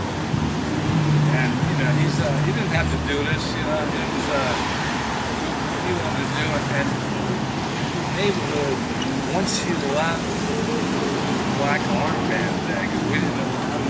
We're not happy about it. Yeah, he lost a big part of the community when he left, right? Were you here when he rolled up and left? You can't afford, yeah. Let's go to the grass. Yeah, came in. And he always like supported them. And he always like stayed outside to make sure everybody was safe. And the fact that he was very like nonchalant, it wasn't about him, it was about everybody else. That's why this guy is important to me because he's a celebrity, but he didn't play that game. And that's why I'm a big fan of that because at the end of the day, it's like, you know, he was such a kind soul to the community. And we need more people like that. And when he left, literally, it was a black armband. I'm not making this up. When he left, it was a void out here. And did you ever see him help anybody out, break up a fight, or get anybody out of trouble, no, or because he's stop somebody from doing something stupid? Yeah. Well, no, he just showed up, and everybody didn't do anything bad. He was like, his presence was like unheralded. like I said, at the end of the day, the number of lives he changed, he doesn't even know about it. He doesn't even know about it. His Tuesday was important to so many people. And that to me, like, just being him, it was, I don't know, that's the best way to live your life. And I was very blessed to be in his area and be his friend, because He was responsible for some of the best moments of some of those travelers' lives. I'm sure they're talking about their summer in San Diego with Roger Guy English, right, at the hostel. Had their best experiences at the hostel. Right there, yeah. And that's why I was so bummed when he left, because now nobody can jump the shark as he did, and that's the problem. But once again, great guy, and anybody who meets him, I mean, it is that good, because if you meet him and walk away going, I did very well. I'm very proud of what he gave me information-wise. What do you think his biggest talent is? Hey, Orda, I'm not a doctor. But hey, Orda, you can't fake this. And he was the kindest soul. Because you can always, like, you can figure stuff out. But this guy, 32 years later, has the same aorta. Actually, it gets bigger, by the way. And I'm blessed to be a part of that. And everybody who touches his, who even comes in with like 10 feet of him, is better off. Can you look straight in the camera and say "Full Tilt Boogie Daddy-O"? After that car was Full Tilt Daddy-O. Full Tilt Boogie Daddy-O. Yeah. Full Tilt Boogie Daddy. Oh. Full Tilt Boogie Daddy-O. Oh yeah. I've been drinking all that time. Full Tilt Boogie Daddy-O. Nice. Yeah. Can you give us a dope to camera? Look. No. And any final words you want to say directly to Roger? You could look right into camera and Roger, tell him anything you want. Thank you for being you. I'm a better person meeting you. God bless. Beautiful. Well, like I said, marriage, like I said, I'm really cool on. I think it's okay if we live in sin for a while, but for some reason the girls like are a big blowjob. Am I allowed to say that out loud or not? This is just for us. Okay, good. Because for some reason the blowjobs couldn't roll it out when they started dating, but when you put the ring on, I was like, oh, I forgot where it is. Like, wait a second, you've been doing this very successfully 4 times a week, and now I forgot where it is. But it was my buddy got married. He goes, what about the tequila shots and the blowjobs, honey? What happened to that program? It's false advertising. Yeah, that's the lemon laws. They got laws for that, right? But you are a fan of pre-marital sex, right? Sex out of wedlock. Course, yeah, you don't have a problem with that. I'm usually not, but I want a child to have a good time, So, but normally I'm bus around here, and it's unbelievable. He's such a nice guy. We need nice out there. We got a whole bunch of stuff out there that's bad out there. You know what's not bad? Is Roger English. That guy, I know him 32 years. You know what anybody said bad about him? Oh, wait a second, let me check for a second. Nobody. Because he's that good, that nice of a guy. He's changed lives, changed my life. And like I said, I'm blessed. I'm a better guy because I know him, and I met great people like you guys because of him. And God bless this guy. I mean, I'm not here to blow his dress up tonight, but what I am here to say is he is such a fantastic guy that we need more Raj English out there. More. I mean, if I get 7 or 8 of them, it's not enough. 10, 12, no. 25, maybe a little bit too much. No, not even that. I'll take 25 Raj. Anyway, my point is, he was there, my neighbor, for 10 years. Nicest guy. Everyone loved him. And like I said, we need to know more about we need to bless him and be appreciative of him. And We're spreading the gospel of Roger Guy English, that's for sure. seriously, there's nothing bad to say about this guy. And it's always like, it's like, here's what you won't find if you want to do it. If you want to dig into Roger English, anything bad about him? Here's the problem. Nothing bad to say. How good is that? So how did you feel when you heard he was leaving the neighborhood and shutting down the hostel? It was what we call in the biz Black Van Sunday. It was horrible. Yeah, that was a rough one. We all wear black armbands, and we haven't fully recovered from it. But Were you there the day he left? it was horrible. Yeah, it was Emotional, I bet, huh?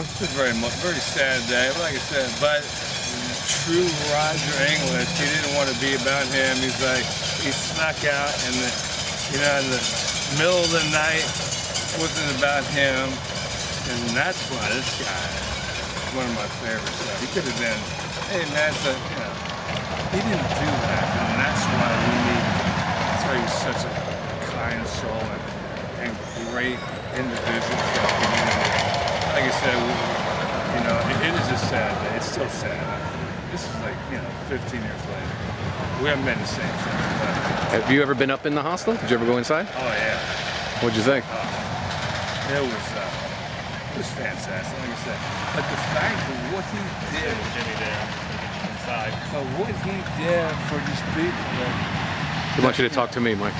but what he did for these people out there, that the Irish, God bless them, the people that came in, and he welcomed them into his neighborhood, and he stood by them, and I mean, I can't paint a better Picasso than this guy. I have a theory that right now in some pub in Ireland, somebody's telling Roger Guy English That's what I'm stories. saying. It's I mean, the legend grows, right? I mean, for all those people. Here's the good news, though. Like I said, I'm not a numbers guy, but thousands of miles away, wherever you go, there's a Roger English story. How cool is that? Brazil, You yeah, don't his get reach, that. and it's about to get bigger, yeah. I mean, Ireland. I mean, you don't get that. There's no other people going, hey man, yeah, he was like good for like a half an hour. Roger was good for the full hour, and then some. But like I said, more importantly, though, everybody who met him was a better person when they left, and that's when you know you did your job. Yeah, he leaves people with a elevated, doesn't he? So, what do you think people might misunderstand about him? That being the neighbor and seeing him. Well, they were like, yeah, it's like, they said he was kind of quirky, and he was like, okay, well, you know what? Everybody's kind of quirky a little bit, but what they didn't. I'm a big aorta guy. This guy's the biggest aorta in the country, and you can't fake that. And like I said, I was blessed to be part of that. 32 years in the business, and like I said, my life is better with Raj in it. How do you describe Billy Bones when he was doing his thing? Oh man, well, like I said, this is before you can do the old scratch, pre-scratch. Yeah. And Roger played. Well, here's the thing about Roger, which he did, is everybody on the dance floor was moving. So that's when you know you're a good DJ. He's like, wait, we had DJ Roger England. This is 1990 when I was just a baby. I met this guy, and when he scratched, everybody moved. And he's responsible for a lot of births the other way because everyone's hooking up. He's like, I think it's awesome. He gets the assist on that. He is like, I mean, he put the romance into everything and the dance movement and everything. So It was fun. Yeah, it was like a performance. Yeah. like I said, I still remember him 32 years later, and that's how impactful he was. And he's the same guy. Like I said, I'm a big fan of that same guy. Seriously, it's God bless this guy. And I mean, and he hasn't changed. He's still his same prom weight, by the way. Still washboard, and Would it surprise you to know he did 2 adult films? God bless. I forgot about that. Hey, hold on, Dirk Diggler. I got right. I Just a didn't know little, that. just something for his resume. You know, just a little. Well, was that little- soft? Was it soft porn or? Doesn't matter. I think it's good. It was artfully done, I'm sure. Yeah. Anyway, by the end of the day, when he left here, like I said, first of all, not only did the community get bummed out, the real estate value dropped, everything's dropped, but he always comes back to business. Yeah, man. He goes in, Robert? I follow my hand. Yeah, okay. All right, hit it. All right, Roger, come into my beachside villa, please. Nice. Yeah, so I have a walk-in closet. The tour won't take that long, by the way. You know, I got the micro, I got the full, I got the big screen. Love it. The maid has not come, unfortunately, Okay. but Love it. and like I said, let me get you guys. I love the walls. Yeah, You got the stadium seating, which is I nice. do for have, big events and stuff. these are the bleacher seats. But yeah, so it's good to have you guys back here, and This is great. I'm not sure we got the timeout chair, obviously, for Roger. Oh, good. Oh, good. He's done. I mean, for the most part, he's done very well in his career. Yeah, I'll definitely set this one out. Yeah, I know. Mike C., I'm sure Tyler would like to hear about your experience with this film Oh. on the wall here. Like I said, first of all, one of the best guys in the business. When I was in college, you know, I was a big Love Connection guy, and I said, if I ever moved out to California, I go, I'm gonna get on the Love Connection, and so I get out here, so I go up there. So I was on the couch with Chuck, and at first I didn't really care about the date. I was like, if I get to hang out with Chuck for like during the taping, I go, I've already won.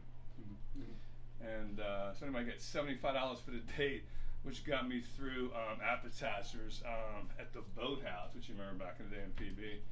And then, so during the date, you know, she was kind of high maintenance. And so apparently, though, I was too nice because she goes, Mike's one of the nicest guys. She goes, but he's a little bit too nice. And I had my boys that cruise up with me in the van, and they started booing, the crowd's booing. And so Chuck goes, Mike, we think I go, well, Chuck, I think being nice is a good quality, and I'm pretty proud of it, and the crowd's going nuts. And I learned that from Roger English, though.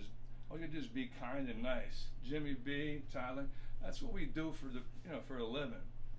And so at the end of the taping, you know, I go, hey Chuck, me and my boys are going to Hollywood. You want to hang out? He goes, I'd love to, but I got to get back to the missus. And I'm like, I understand, but so basically, by the way, if you want to Google bestgameshowhost.com, my boy Chuck, he's at the top of the list. So God bless him. Hell yeah. Nice. All right. That was great, man. Fantastic. Can I use your bathroom? Yeah, let's get you guys some straws and some beers, just and we'll through fucking the get this balcony party out here Yeah, and let through me, the, let me. I was gonna put the seat down for you, but I didn't know you were coming. Yeah. Drop my name, you'll get a better seat. I got Bud Light. You've got Coke? Yes, I do. I'll take a Coke. Oh, you mean liquid or? Yeah. Oh no. Powder form? No. I'm sorry. I do not. Pepsi? Unfortunately, I don't. Shit. I 7 Up? gotta get. I didn't know that. I would have shopped. Oh, I'll go get one. I'll be right Sure. back. Sure. I don't want you dead. And was, I guess, 89. What year did you come in? We walked in around May of 1989. Me, JT, Hawk, Rocket, Gerber, probably.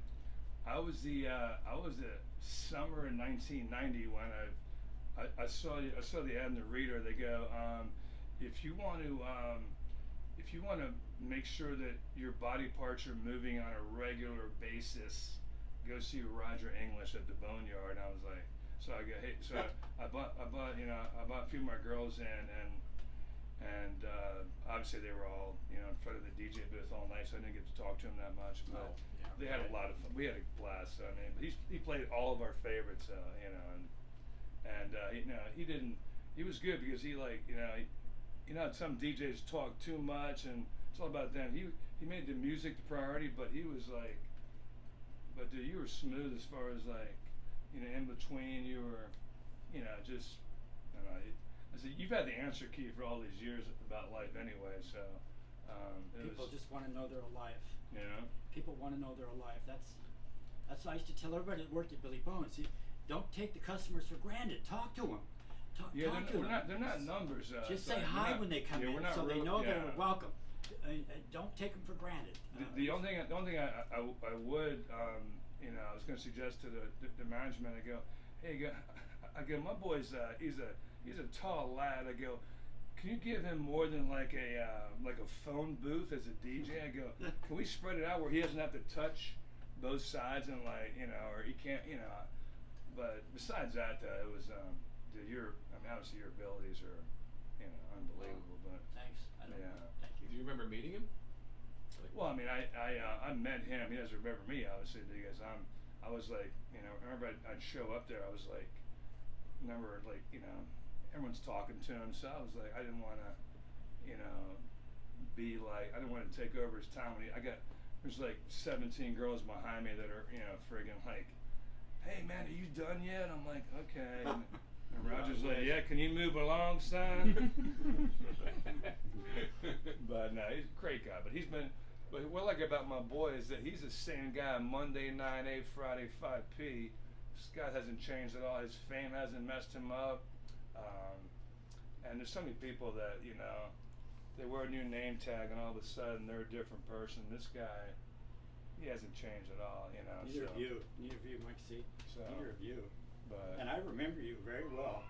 Very like well. I said, I think what, you know, like I said, you know, I'm not gonna write a Nobel Peace Prize or anything, but if all I can do is stay the same guy from womb to tomb, I think I did it all right. You Okay, know? As long as you're doing good, it. you know. You're doing it right. But- You're doing it right on the money. But like I said, just the fact of seeing you tonight, you know, just walking around, and people are just like, you know, it's kind of like, you know, when you haven't seen the Beatles in a long time, and you're like, and then they get excited again, like, man, it's good to see Paul and, you know, and the kids, and so it's good. And you're grateful and appreciative, and you know, like you got good DNA, man. Which is tough, you know. You can't fake the funk, you know. We did have some good times there. I know Yeah. that. We had some damn good times. No, I was leaving. My last night was the night he walked in. And that was going to be my last night. I'd already told the boss. He was bummed that I was leaving, but not only him. I mean, well, the nobody rest of else the knew. community. Nobody Yeah. else knew. I was so just you told. snuck out in the middle of the night? No. It was my last night, and then he walked in with his gang, and I took one look at this guy and went, "Oh, this guy is cool," and started talking to him. And I went up to the owner and I said, "I've decided I'm not quitting." And because of Jimmy Baxter right here, I stayed another Wow. 2 years. And I know I keep telling the story over and over, but that's the truth. And we partied for every weekend for 2 years. Him and his mob. That was Oh, so cool. Dude, JT. I did not know this. This is awesome. I didn't know it till 10, 15 years later, right? That is awesome. You never Yeah. talked to me. And yeah. When I left Billy Bones, my only regret is I left Billy Bones because when I finally did leave, which What was year was that, by the way? 91. I had it. I had it up to here. One of the What was the problem? What was it? well, Management? one of the